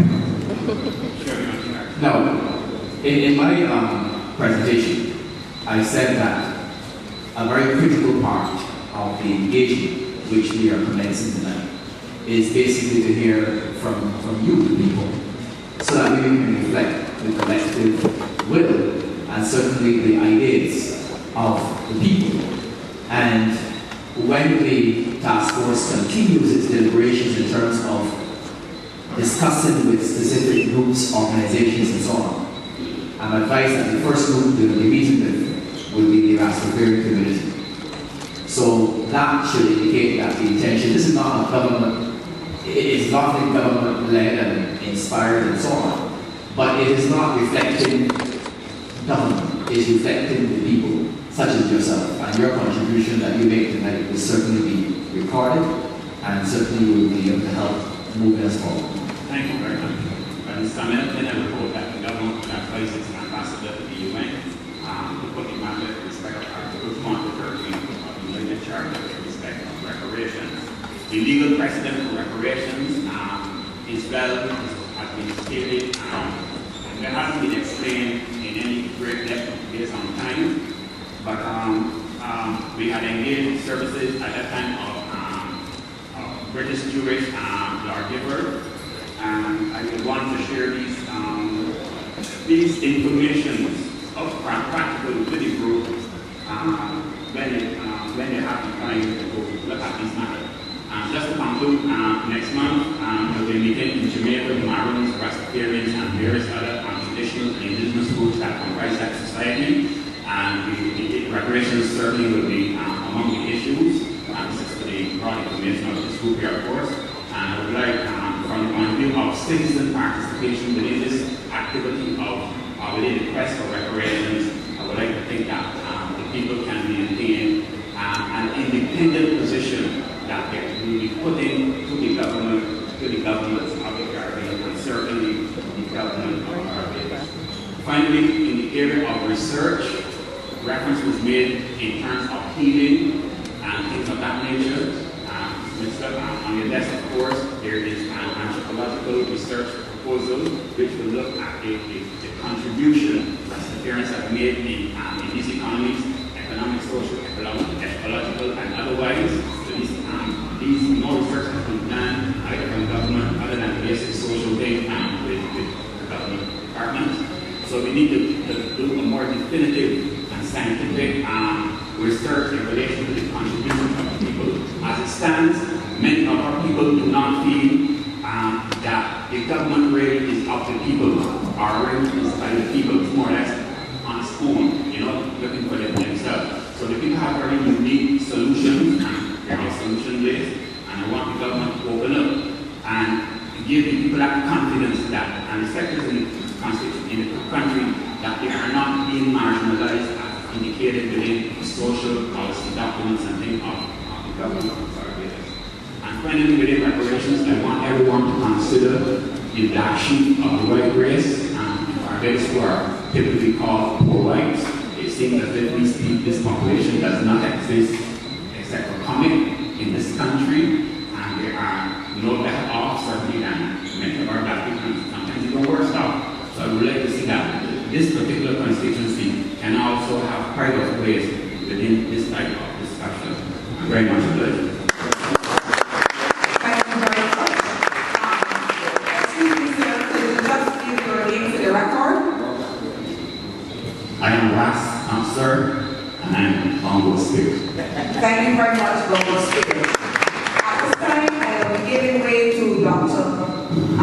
Worrell, and he will guide you through the rest of tonight's proceedings. Thank you very much. Yes, before Dr. Worrell starts, I would also like for the record to acknowledge the significant contribution of Rastafari in bringing to the fore and to public and indeed international attention of this issue of reparations.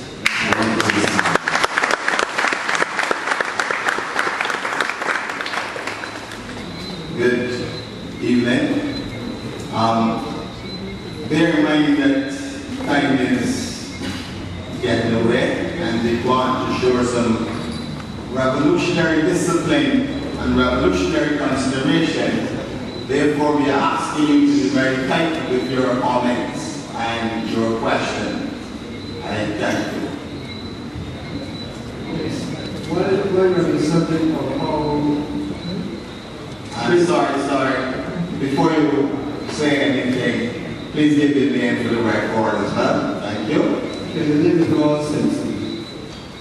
Okay, while you're on the subject of how we underdevelop Africa, I would hope that the Reparations Committee will extend to Africa so that the Africans can reclaim the resources, because we see that every European nation has gone to Africa and had themselves to African resources, and the Chinese are not doing it. And I'm saying that unless this Reparations Committee extends to Africa and let Africa reclaim the resources from the Europeans, because they're still doing it, because in the Ivory Coast, there's one youngster who said that he is putting the cocoa plantations for 12 hours a day, 6 days a week, and the manager never pays him. Say something, give a old t-shirt, and yet the cocoa value is worth $90 billion a year, so there's still slavery going in Africa. We cannot ignore this still happening there. We talk about gold miners in South Africa, they were shut down, and they're asking now for a greater percentage, and the people, Europeans who went in there and planted the resources, refusing to pay them more money. So why should they have the resources and everybody just walk in and just claim it and then they stay in the apples? There's still economic slavery, and we cannot ignore that. It is very serious. And we need to extend that to Africa to make sure that the Africans reclaim the resources. Mugabe has started to do something, but you know what happened? A lot of people don't like him because he's giving back for Africans what belongs to them, and we need to do it.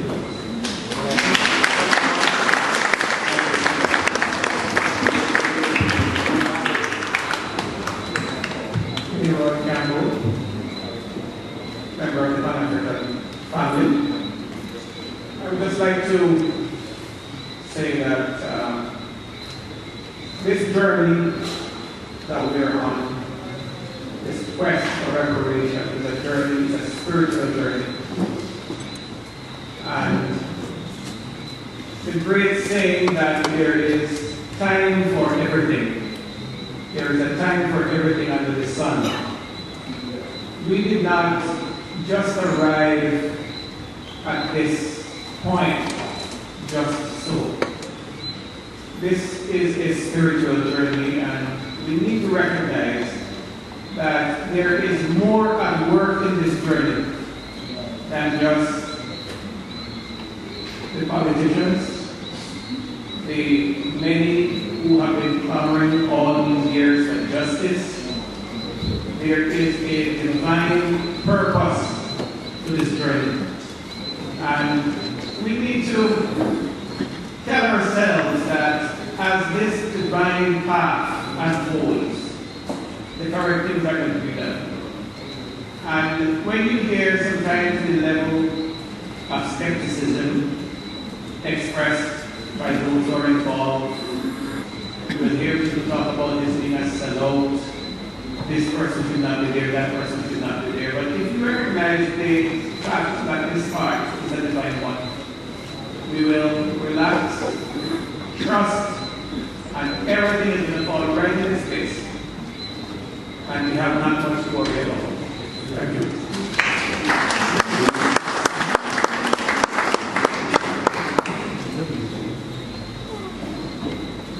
You can state your name, my brother. Yeah, greetings each and everyone. I am Jacob Reparations, and I'm here to speak on behalf of Reparations. As we as Africans that were taken from the motherland and brought to these little plantations that still are still plantations. Reparation, we all just want it at finance. Reparation must go with repatriation. Africans inherited our Africans on a plantation. We have the vast continent of Africa, which is rich it can hold each and every one. So the Africans down here still singing, especially Barbados, a national anthem that consists of fields and hills beyond recall. Still we have to pay the offspring of the old slave master. Some people even starting it up, they're selling it out at $25 per square foot. There are many families in here, and they will ask all the people in here that own land, put their hands in the air.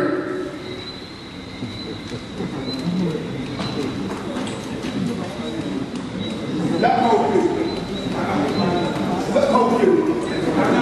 It is important that we have repatriation. The same that Britain can bring us from here, because that is a big part of it. I ask that we, and get to the United Nations, that we be repatriated. Africa is a vast continent and sparsely populated. And if you take all the Africans down in the West and put them back in Africa, resettle them, and each one get 10 years of the land, Africa will be still sparsely populated. So here we have multinational cooperation that bring in Africa and bringing certain African leaders and having thousands of years just because one thing about Marcus Garvey, I was saying all night. So in tune the BBC and then they did that the daughter we spoke about. We don't hear positive language and even today, you might sing the national anthem that feels as if they are recalled never very one. That's something you don't want why you got to be a trauma for so little. And then we in tax, that we don't pay tax, and we take them from rubbish, pure ignorance. You can't take that, still rule this country. No matter who we put in the House of Parliament, they still rule it. The father of independent Walter Barrow once talked about in the early 70s that agriculture should diversify. We see the word man still remain and the word sugar cane for milk, sugar and rum. They refuse to diversify. That was the year we have some non-communicable diseases amongst our population. You think that government knowledge should be still important arranging the grape and mandarin and tangerine and cheddar and all of these kinds of foods? When you went back and you want to think that the best? Pass it over to Paul Williams, the Pope of Apologies. And then he went in and I see plantation, I come on the say, a plantation that was already productive. Today, one part he put up some men back south and one part east, and the rest, he running the grass. I spoke recently to the plantation manager at Grove. He said, Rasta man, I'm planting another king.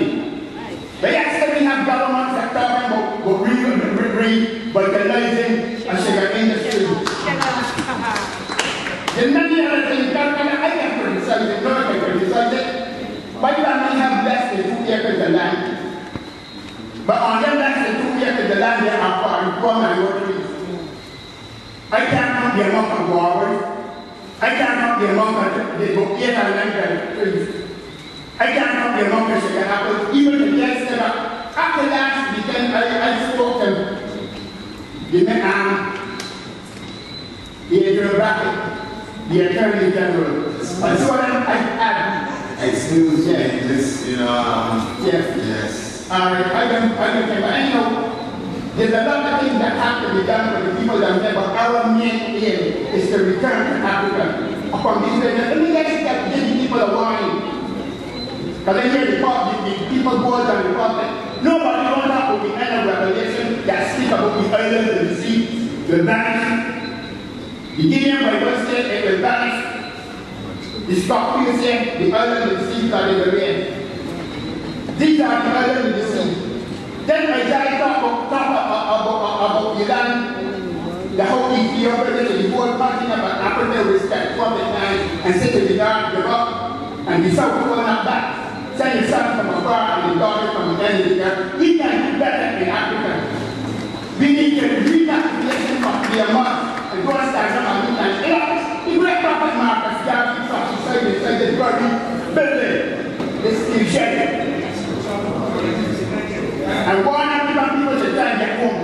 And here that instead of yet talking and calling.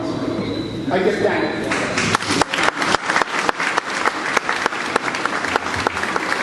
I just have to respond very briefly to the brother. I just have to respond very briefly to the brother to say that one of the resolutions that we fought for at the United Nations World Conference Against Racism, the resolution contained in paragraph 158 of the Durban Plan of Action speaks about the facilitation of welcome, return, and resettlement of the descendants of enslaved Africans.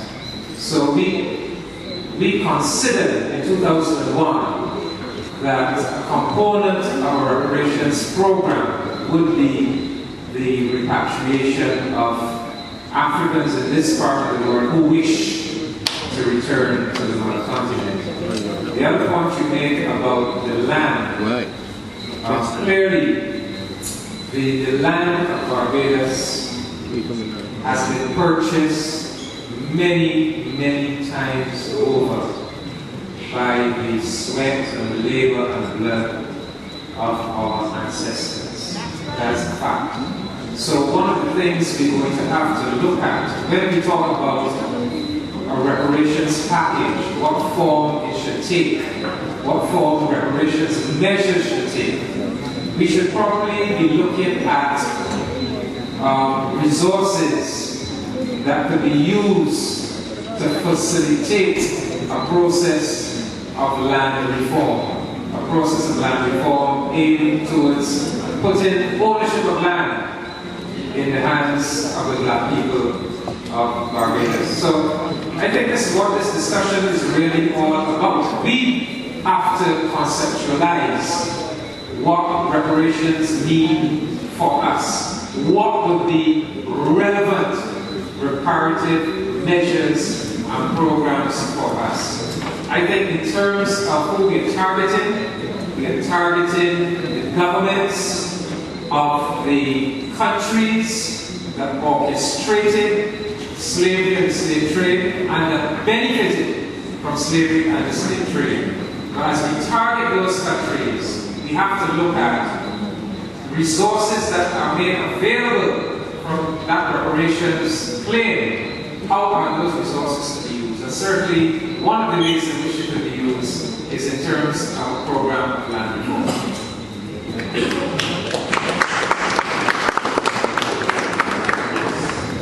Good night. My name is Lance Robbie. I'm going to keep it very simple. I have 3 points here listed already. First of all, I would like to, I'm really imploring for more information because I would like to hear the scientific case, more about the scientific case for reparations, because I think we need to document this more methodically so that we can explain what happened to various peoples as they were taken, and what happened from where, to the places that they came from as well. I think that the public might benefit more from that type of information, more tangible, methodical type of information, because you know that the moral argument, yes, we get that and all that, but that type of argument I think can be sold to people in a straightforward way. Then the next set of information I'm asking for is for the community to explore that whole narrative about Africans being involved with slavery, Africans selling Africans, or Africans purchasing Africans on this side. Because, you see, yes, because there are also arguments, and I've also heard the other arguments about, because people go read records and sometimes they don't understand what they read, but when they read about blacks purchasing blacks, then they realize, oh, it was a husband purchasing a wife, and all that, and purchasing children and all that. And you see, the whole gamut of it needs to be explained, because some persons are picking up pieces of information, not processing it properly, and you end up with, like what Dr. Shuri wrote in the newspaper. So you have to, and of course some of them operate from a standpoint of the Stockholm Syndrome, where they just think it's only going to defend the enslavers. And on that point, the Jewish reparations debate or situation, that can be used to explain the whole thing about blacks being involved with slavery, because you know, Jews were in the German army, and Jews, Hitler himself was part of Jewish. So I mean, it gets very complex from that social standpoint in terms of persons doing bad things to other persons. Sometimes they don't always see the race and the skin color in the context that the oppressor does. Then my third request for information is, has the committee thought about what are the possible political and economic consequences of reparations on the former colonial masters? Because reparations from the Jewish side, again, I think we draw that example, they said that reparations paid in World War II was what caused World War I is what caused World War II. So I just want to know that we're going down the road where we're actually looking through the possible consequences and examining from that standpoint. I'm not saying that we have to be afraid of any bad consequences, but I'm saying that I would like to hear some explanation of whether or not you're going to explore that aspect of it. Thank you very much.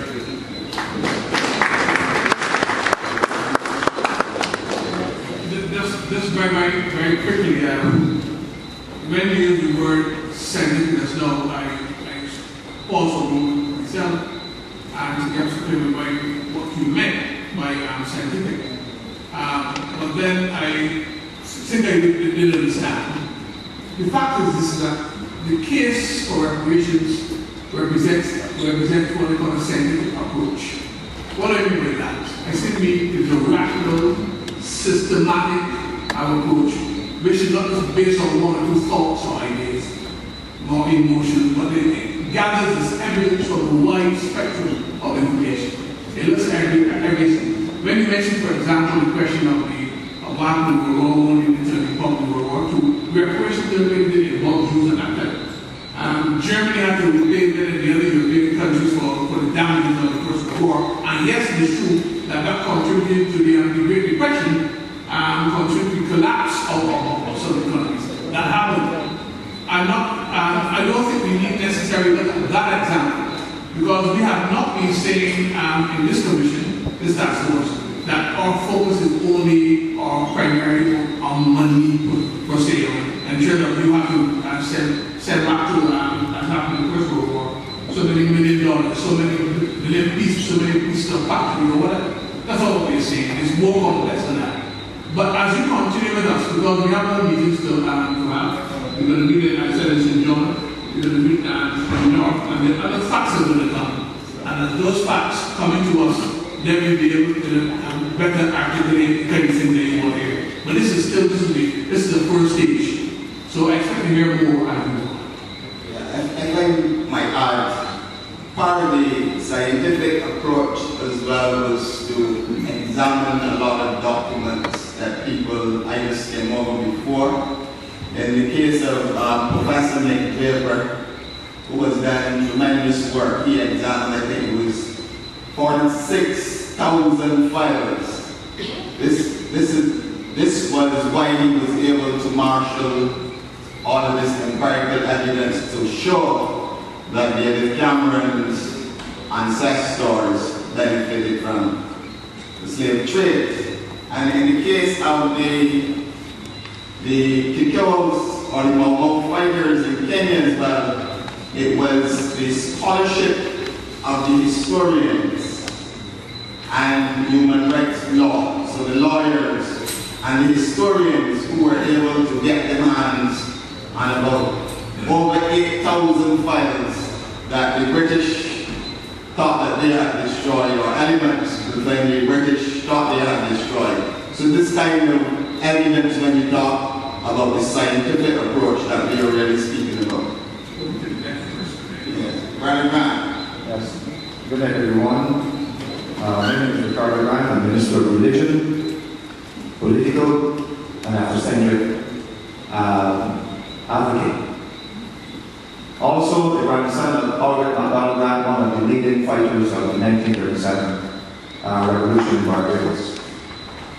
The whole concept of reparations repatriation has to be discussed for those that want to be repatriated. Both go hand in hand.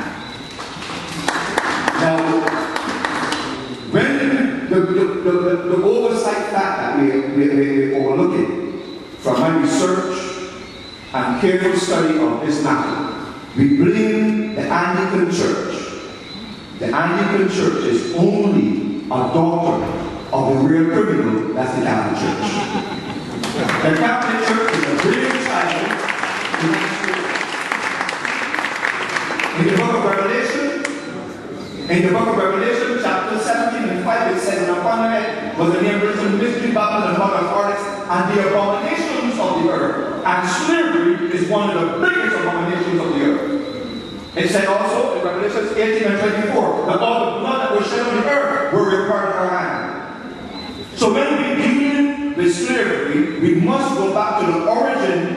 Columbus sailing was a pioneer to discover the land and places where they would have placed the slaves.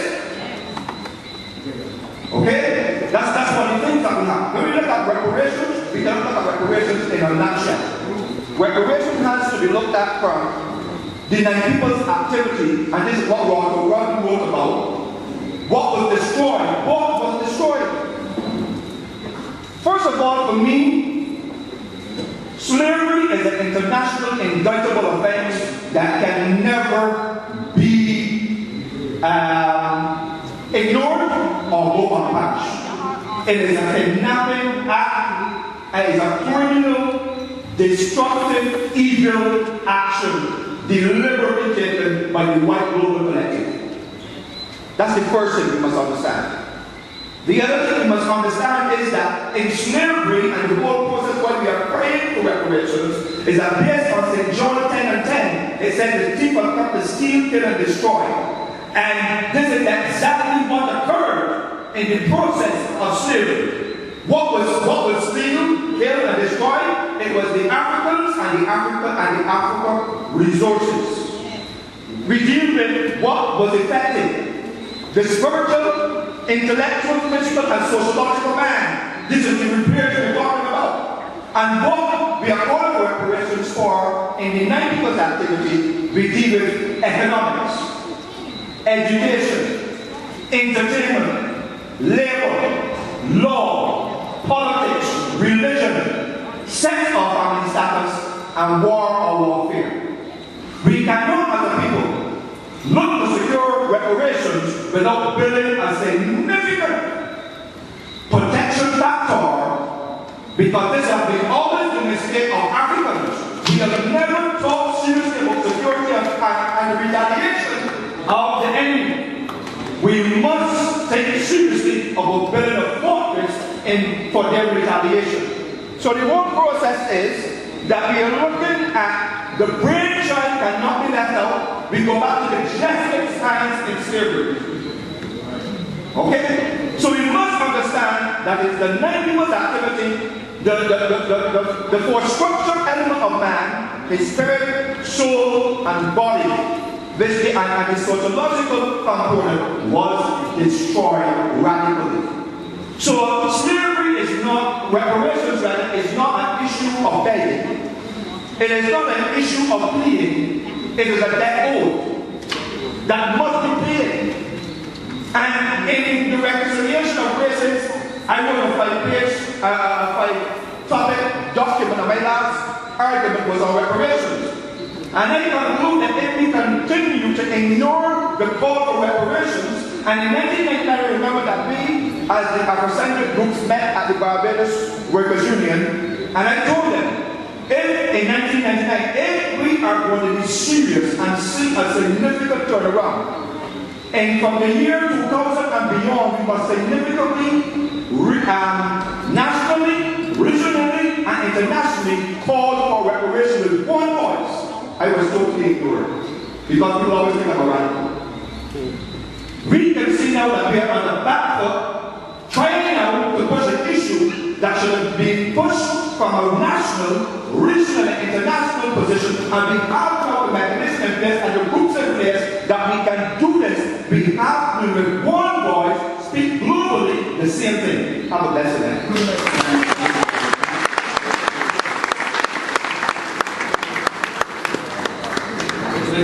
Thank you, Mr. Moderator. My name is Orlando Mordell, and for those of you who don't know, I'm an African historian, an Africanist viewpoint.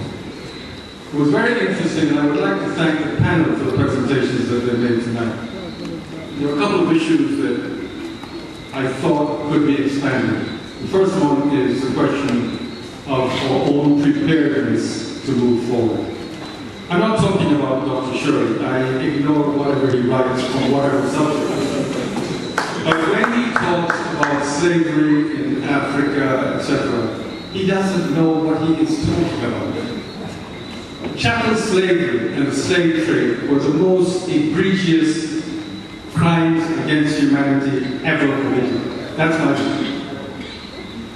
Slavery existed in other parts for the longest of times. But there were people who were slaves who could become free, not by buying their freedom, but by their loyalty or whatever else they did. And in some cases, where slavery was transferred, as among the metal workers in the ancient kingdoms, it was because they were the experts in the technology of war, so the king obviously didn't want them out there. But they had more privileges than most normal people. Additionally, in the old Moshi kingdom, the leader of the army was a slave. But that's not what I want to talk about. I don't want to talk about all of this. I want to talk about the lack of unity of purpose among us. And I think that this particular type of focus is possible. We're never going to rein in the Shories, but what we need to rein in are those people who have doubts one way or another. And I think we can do this effectively. One of the points I want to make is that the Jews sought and got reparation primarily because they did it as a total group. You would never have found a Jew talking like Shuri. Okay?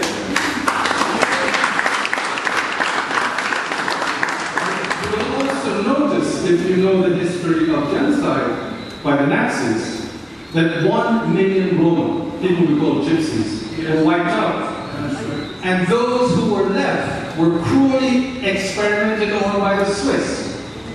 What reparations, what have they got?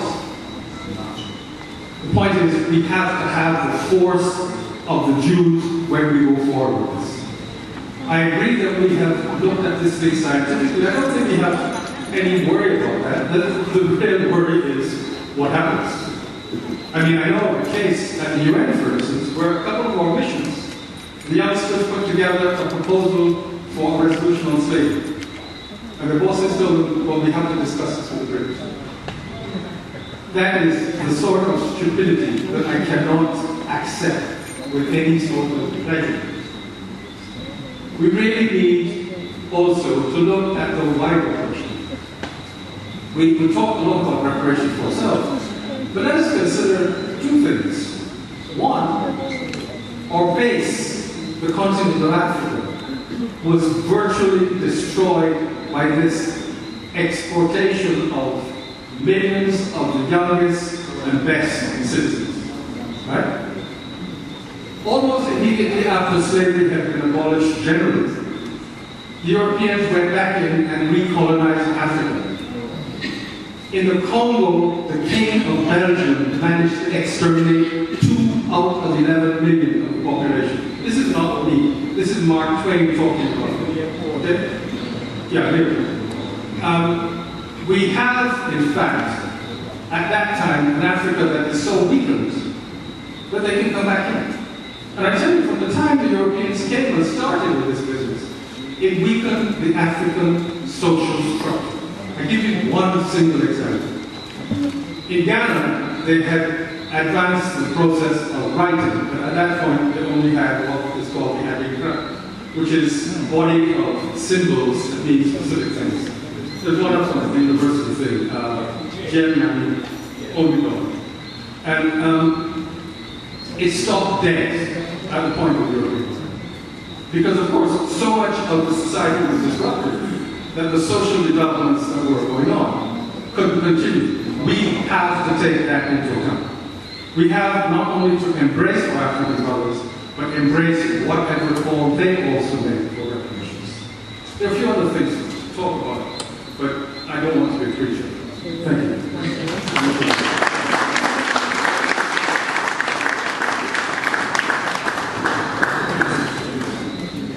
I just want to make the point that, just to draw to your attention, the fact that the CARICOM heads of government have taken the decision that the Caribbean community will have a reparations commission and that each CARICOM country should establish a national task force on reparations. So the Caribbean, as a group of countries, has taken the initiative on this issue. Some years ago, Africa was ahead of the Caribbean. Africa, the Organization of African Unity, had established a group of eminent persons on reparations and a reparations commission of the African continent. With the demise of the Organization of African Union, you would know that unity, it was replaced by the African Union. And the African Union did not replicate those reparation structures.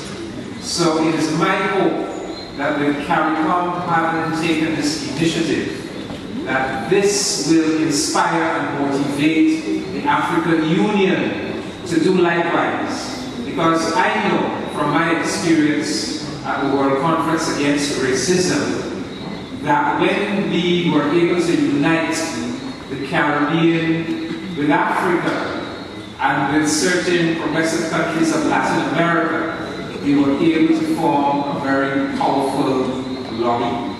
So I agree with Senator Marville that we have to go forward as a united formation, but I think all the signs are there. What CARICOM has done is really historic and very inspiring, and I strongly believe that it will motivate the African Union to do likewise. Just to follow up to that, you may want to know that we have been having a lot of communications coming our way from Africans to the diaspora. The French Africans in France, in Martinique, in Guadeloupe have been contacting us, and they want to move with us. So if you're asking the question of unity, I can tell you that the signs are already there, that are brethren across and sisters across the diaspora see the moment happening. I received a call just yesterday from one of the organizations in France, Dr. Marty Cocaine, and he is anxious to establish linkages with the Caribbean reparations movement. So if I'm a session, then we see where we go. The other thing I just want to say very quickly, in terms of the repair job that we've been engaged in, we may not have an opportunity to get all this in tonight. But the part of the repair has to do with restoring in our people a sense of our origins, of where we come from, and a new pride in who we are, a new willingness to look at what we put in our mouths, the things we eat. There's not called Samuel Amin, who wrote about what happened in Africa. And this one, there's just a couple things I share very quickly, then I shall. And it has to do with the fact that when Europeans went in, Africans who have been self-sufficient in their various crops, Africans who were not eating white flour and the wheat and the wheat, but eating the sorghum and the barley and the other things like that. That Africans come to having to grow cash crops to pay taxes to the Europeans to work with the land. The result of that was that the subsistence crops that Africans were producing this would disappear. And Africans found themselves in the market and they didn't want to do it anymore. So part of the discussion on reparations also has to do with re-educating our people to understand the importance of not only where we came from, but what we've done to what's happened to our bodies and our bodies today, and an attempt to repair that. Just want to let you know that we understand this. That's where we're going.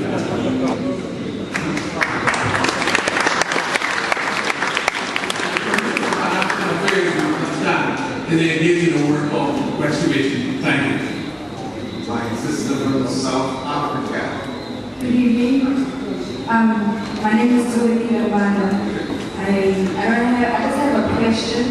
I've been in Barbados for 5 months now, and in my observation, I've seen a various and a strong presence of different lifestyles, and they're all vibrating the frequency of spirituality.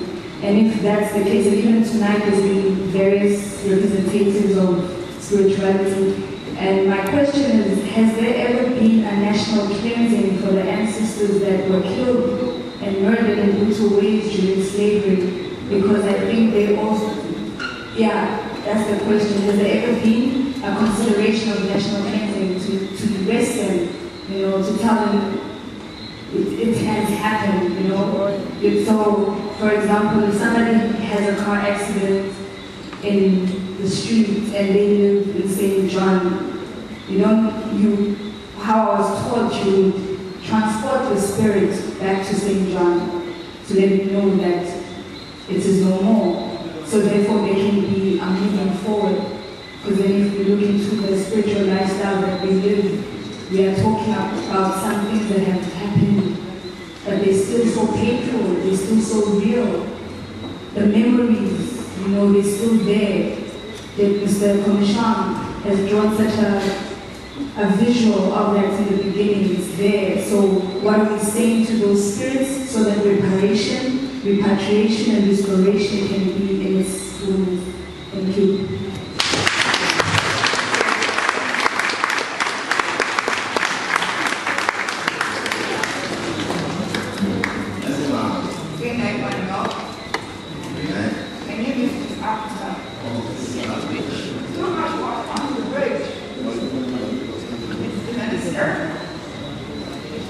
The bridge that Africans have to cross.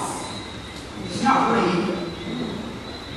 It is the realm of religion, education, politics, history, culture, and all the other waters that we have to decide whether they're going to swim through it.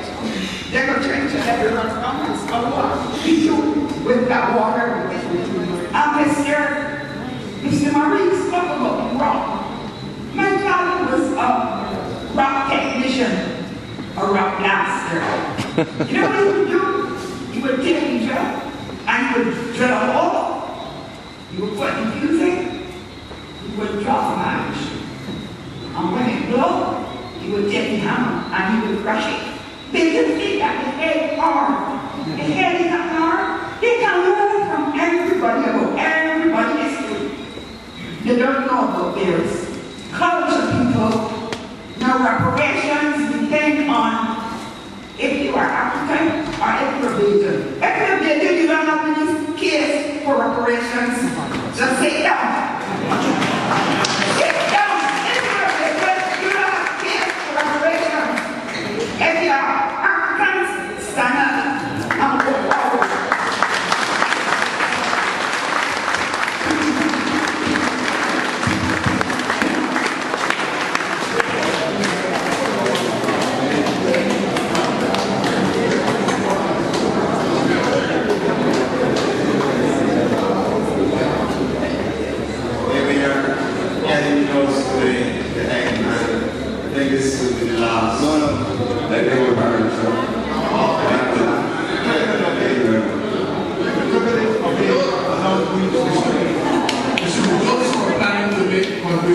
Just show you have now so we can know. No, only I will stand up too. We have 1, 2, 3, 4, 5. Let's see. Let's just stand right here. But given the fact that you have seen all of these times, you have to be very, very brief. I will be as brief as possible. My name is Michael Henry, and I'm speaking as an Africanist and also as a member of the Advisory Commission, of the Advisory Board on African Information. I would like, first of all, to congratulate the Minister for the courage to take hold of this issue of reparations. It's something that has been in the air for nearly 200 years. I would also like to give my 101% support to the Reparations Committee, because I know their job is going to be a monumental one. No matter what they achieve, they're going to be told that it is not enough to repair the damage that has been done. I think that through all the discussions, we have to keep in mind that there are 3 reasons why reparations are necessary, absolutely necessary. One is the principle. If you do wrong and you get away with it, you'll do it again. If you do wrong and you have to pay for it, there's a likelihood that you wouldn't do it again. That's the first reason. The second reason is because of the monumental damage that has been done. Keep in mind that chattel slavery under the British was the first time in history that slavery and race became almost synonymous. And it meant that British slavery would cast a long shadow on all those people who were dark-skinned for the rest of their life. That is something that they have to pay for. The third thing is that slavery led to the creation of a single product economy. Whether it's sugar or tourism, the economy is ossified to focus on one simple thing. Obviously, in a globalized world, the kind of globalized world that we're living in at the moment, in order for small economies like ours to survive, they have to be diversified.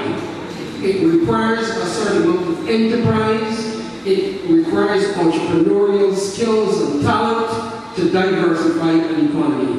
I think that that is a very expensive business, and we need reparations to finance the spread of the entrepreneurial culture to pull us out of this prolonged recession.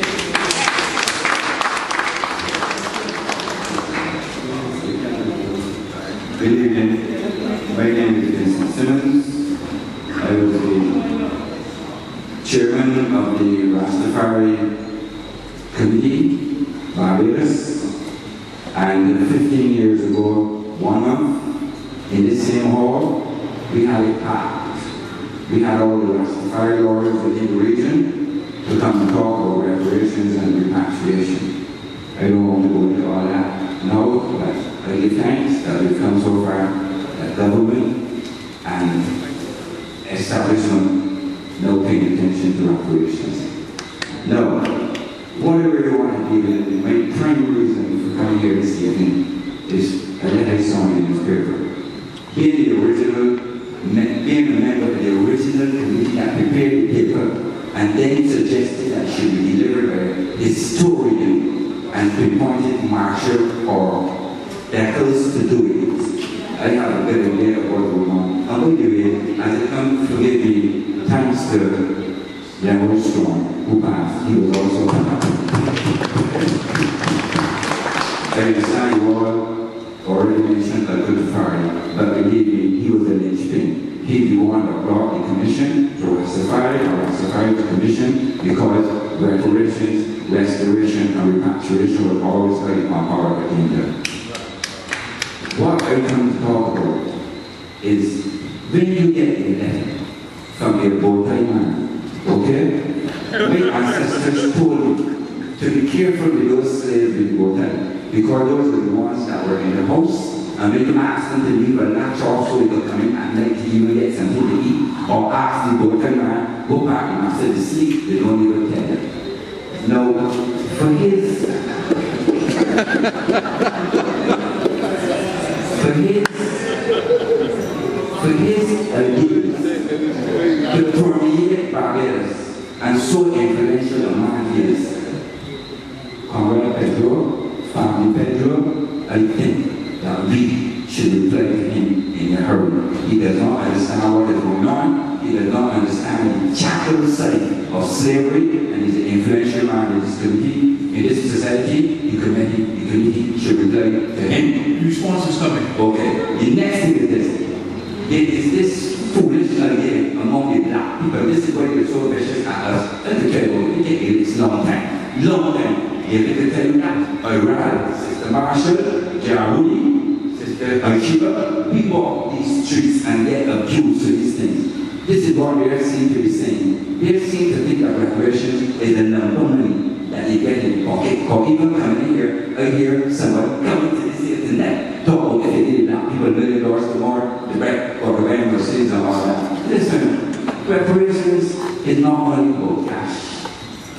We got nothing we could ask for.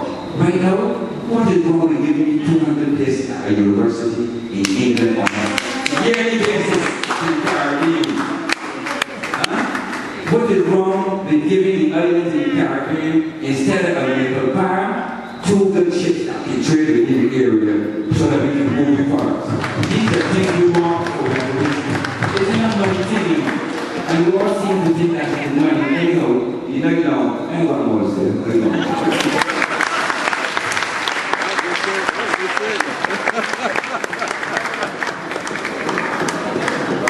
Mr. Minister, I don't want 50 years from today that we discuss the need for reparations of 2013. I am sure that you were not in cabinet today, that massive area under the airport was given to a minority.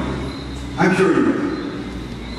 I'm also sure you were never in Parliament when the late David Thompson said black people of small business people in Barbados must have 40%. We sit here and laugh at Mr. Shore. I wonder why. I wonder why.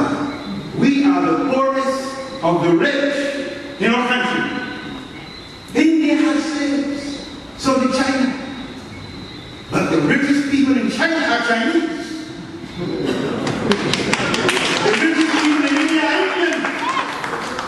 Like in Barbados. Over the last 2 governments, not the islands or the late everybody, but these new governments that talk to us about reparations have ensured the demise of black business. This is absurd. You go into a port. How many black people have a day to move? You're going to move tenants. You go to the airport. The biggest sellers in the airport. There's a firm called Yancey. Lovely company. Came here with fantastic embroidery equipment. Screen printing equipment. Everybody thought they were the best in the world. Because they send the airport in China. And we can make them better.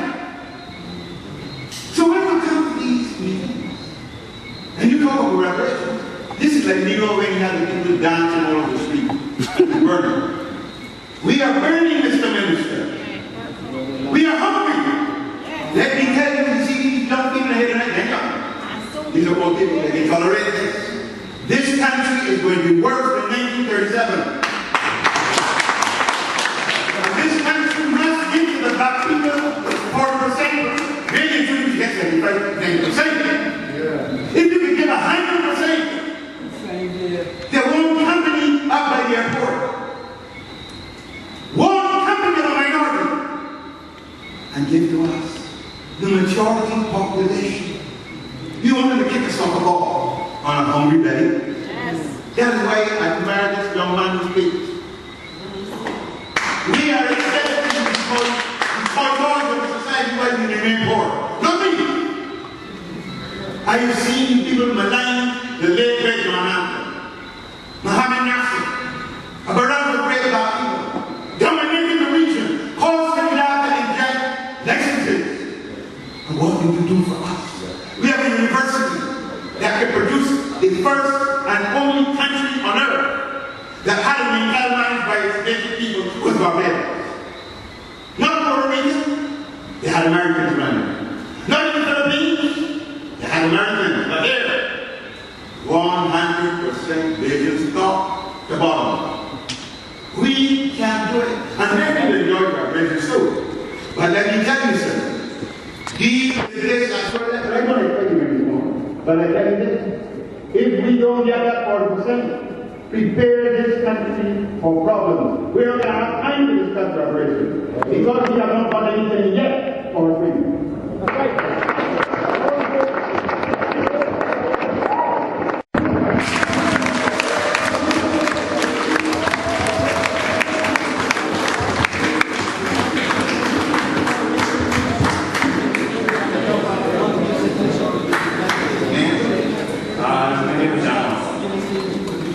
I hear one thing, one night. I heard what talking news yet. I've been in school all of my life. I didn't hear what was wrong with the yard. Never been one of the favorite was last year. and now we have the Martin Luther King down school. You need this teaching in school. So all the youth now all of this. It's ignorant thing they're going, hey, they give them better, they want to see us home, they give them better, we've got those things to do. All of them, the king families. You got great pyramids, you got great temples in Egypt. You never hear that name still in school? Nothing so, there goes the master.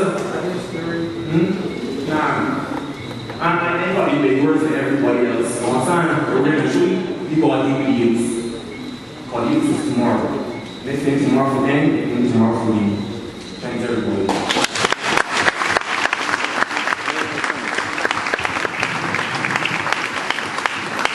Just a quick response.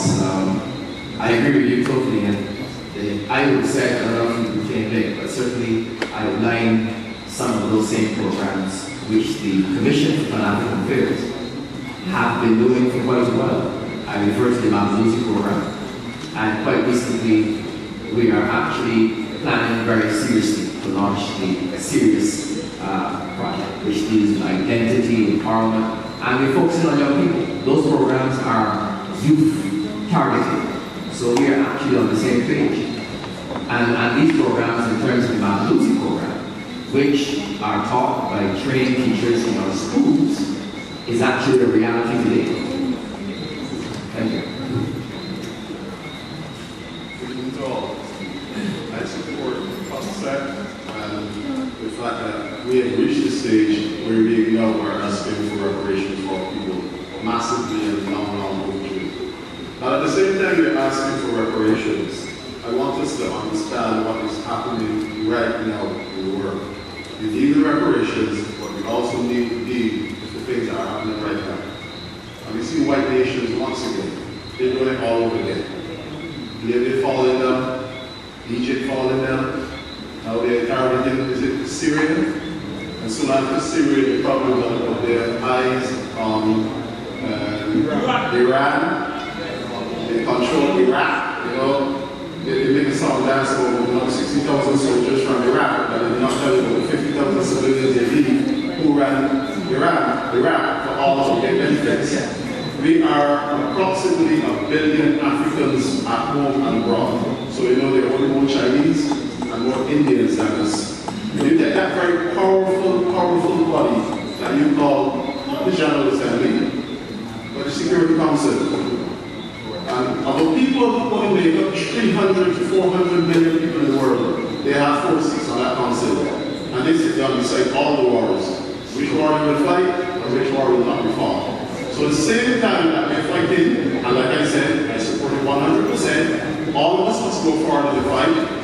We also must fight the wars of this day, so that we need to get a seat and a voice on the Security Council, so that when they say we will go to war, we too will have a veto to say, no, you can't. Because as we take down Syria, Libya, Iraq, Iran, surely as the fight intensifies in our homeland, the land of our ancestors, between the Chinese who have got a strong foothold, who obviously are ahead of the race, you notice the Americans have set up a system again in Africa.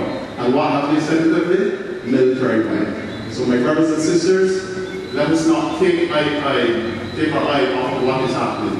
We will follow the reparations, we must have reparations, but we must also have a voice in this world as it exists today. Very we will have one more. The lady is going to bring the section to a close. Greetings everybody, my name is Sandra Richards, or that's the name I've been given. The name that I should have had was taken. I want to salute everyone who's been involved, those that are here and those who have transcended, for us coming to this place where we are actually having a task force that will address these issues. What I want to do is raise, and these are not questions really, these are just me articulating my hope, my vision, that when you embark on repairing, you usually embark on repairing after stopping the thing that is causing the harm and cleaning it out. I think, just to leave on from some of the things that have been said, the cleansing that needs to happen. So that is something I ask the task force to also be mindful of. I know there will be an educational program because I'm familiar with the work of the Commission. But I ask that the task force also remember not only the youth, but those of us Africans who are living abroad and not just reaching out to consult us, but to have us as part of the discussions, because the experience of a history that many people don't want to talk about is affecting us still. And there are those of us who wish to be part of this army, who perhaps don't reside here, or when we come here, thinking that we're coming home, we're told by fellow Africans that we are British. Yet when we have a discussion, we say it is the British who are doing the damage. So the conversation and the language that we use is also part of the harm that's being caused. So I ask that the task force also include those of us Barbadians who are in the diaspora and are Africans. Because many of us are going through a systematic process that is disconnecting us from our heritage. And when harm is done to us as Africans by a Western system, we don't have a government that we can go to because we are not seen as being children of Africa or children of the Caribbean. So I just ask that the task force include those dimensions in your deliberations. Give thanks.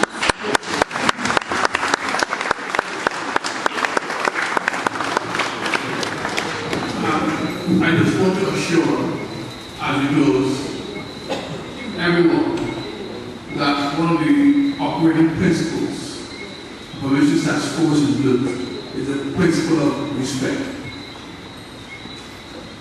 We have a mandate to listen to every voice, to analyze the views that have been offered, to investigate and to come up with recommendations. But the operating principle is respect.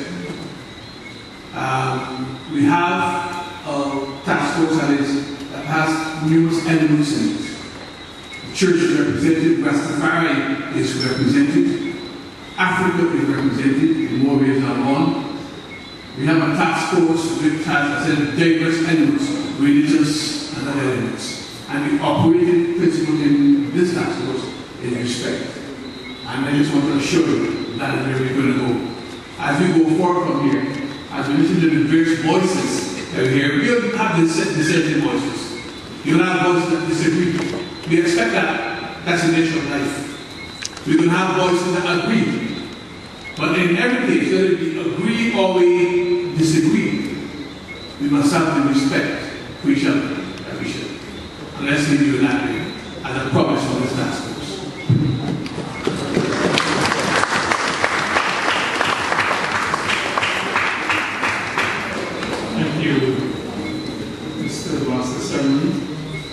It is now my task to bring this evening's proceeding to an end. And I want to begin where I perhaps would have ended. And this comes especially after listening to our sister from South Africa.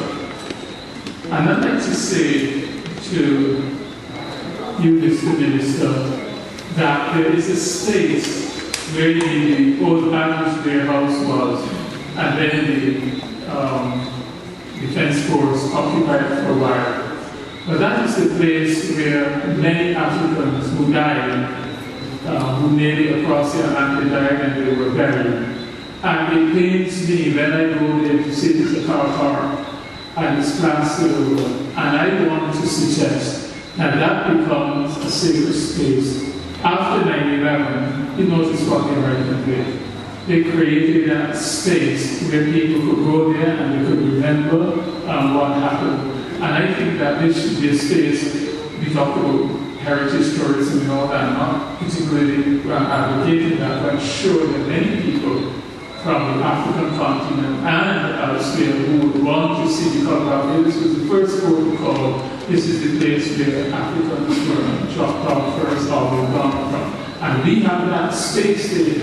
And I now refuse to park my car there because I said I don't want to be driving on my ancestors. And I hope that all of us will take that stand and that the government will somehow or another turn that space into a sacred space. However, we've heard a lot tonight from the members of the Commission. First of all, we want to, on behalf of the members of the Commission, thank the Minister for choosing us and asking us to sit on this task force. We've listened to you and we've listened to the speeches that were made, and we've heard a lot of things tonight. And one of the things that struck me as I said, first of all, I would like to recognize, and I think we should give a hand to Adrian Green, who I consider to be a poet, prophet, and priest.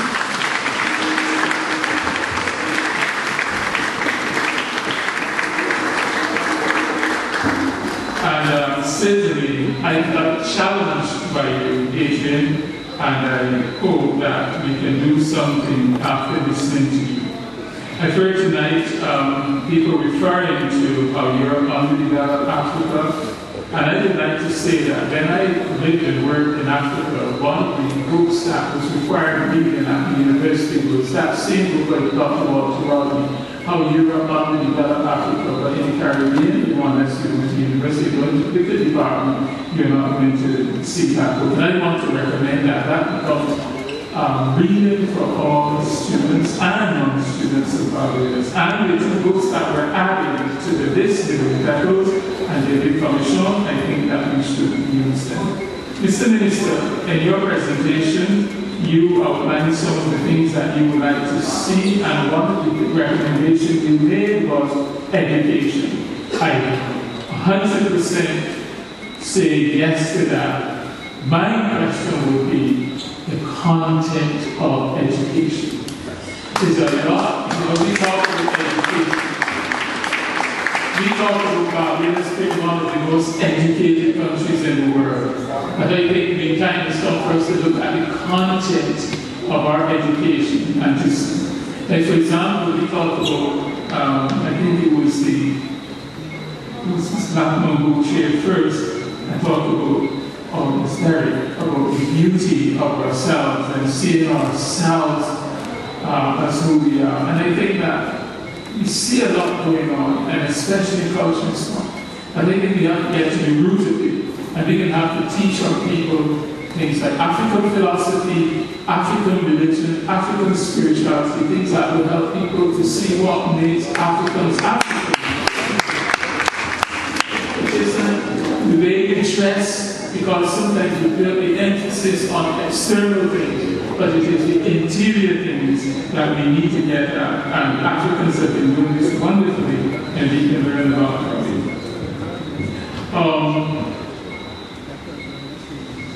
I don't want to prolong us any longer, but I would like to say we listened to you, members of the audience, and we've taken notes, and this will come back to our task force, and we will ensure that your voices are heard and represented in this.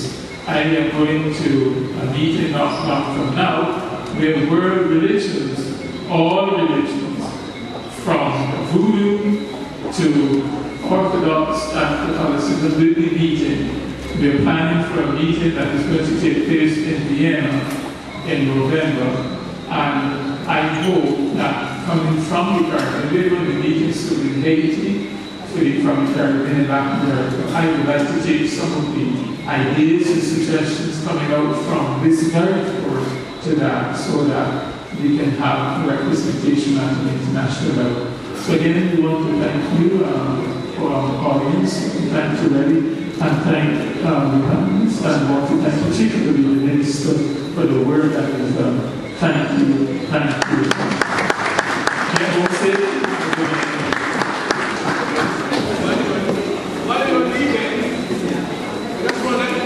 Please, the St. John meeting. Sorry, no. again, the St. John meeting, we expect it to happen at the end of this month, but we have to meet again and the task force to fine-tune the date. Either the end of this month or very early in October. So listen up for it. We will be broadcasting the possibly the St. John Cultural Center towards the end of Friday.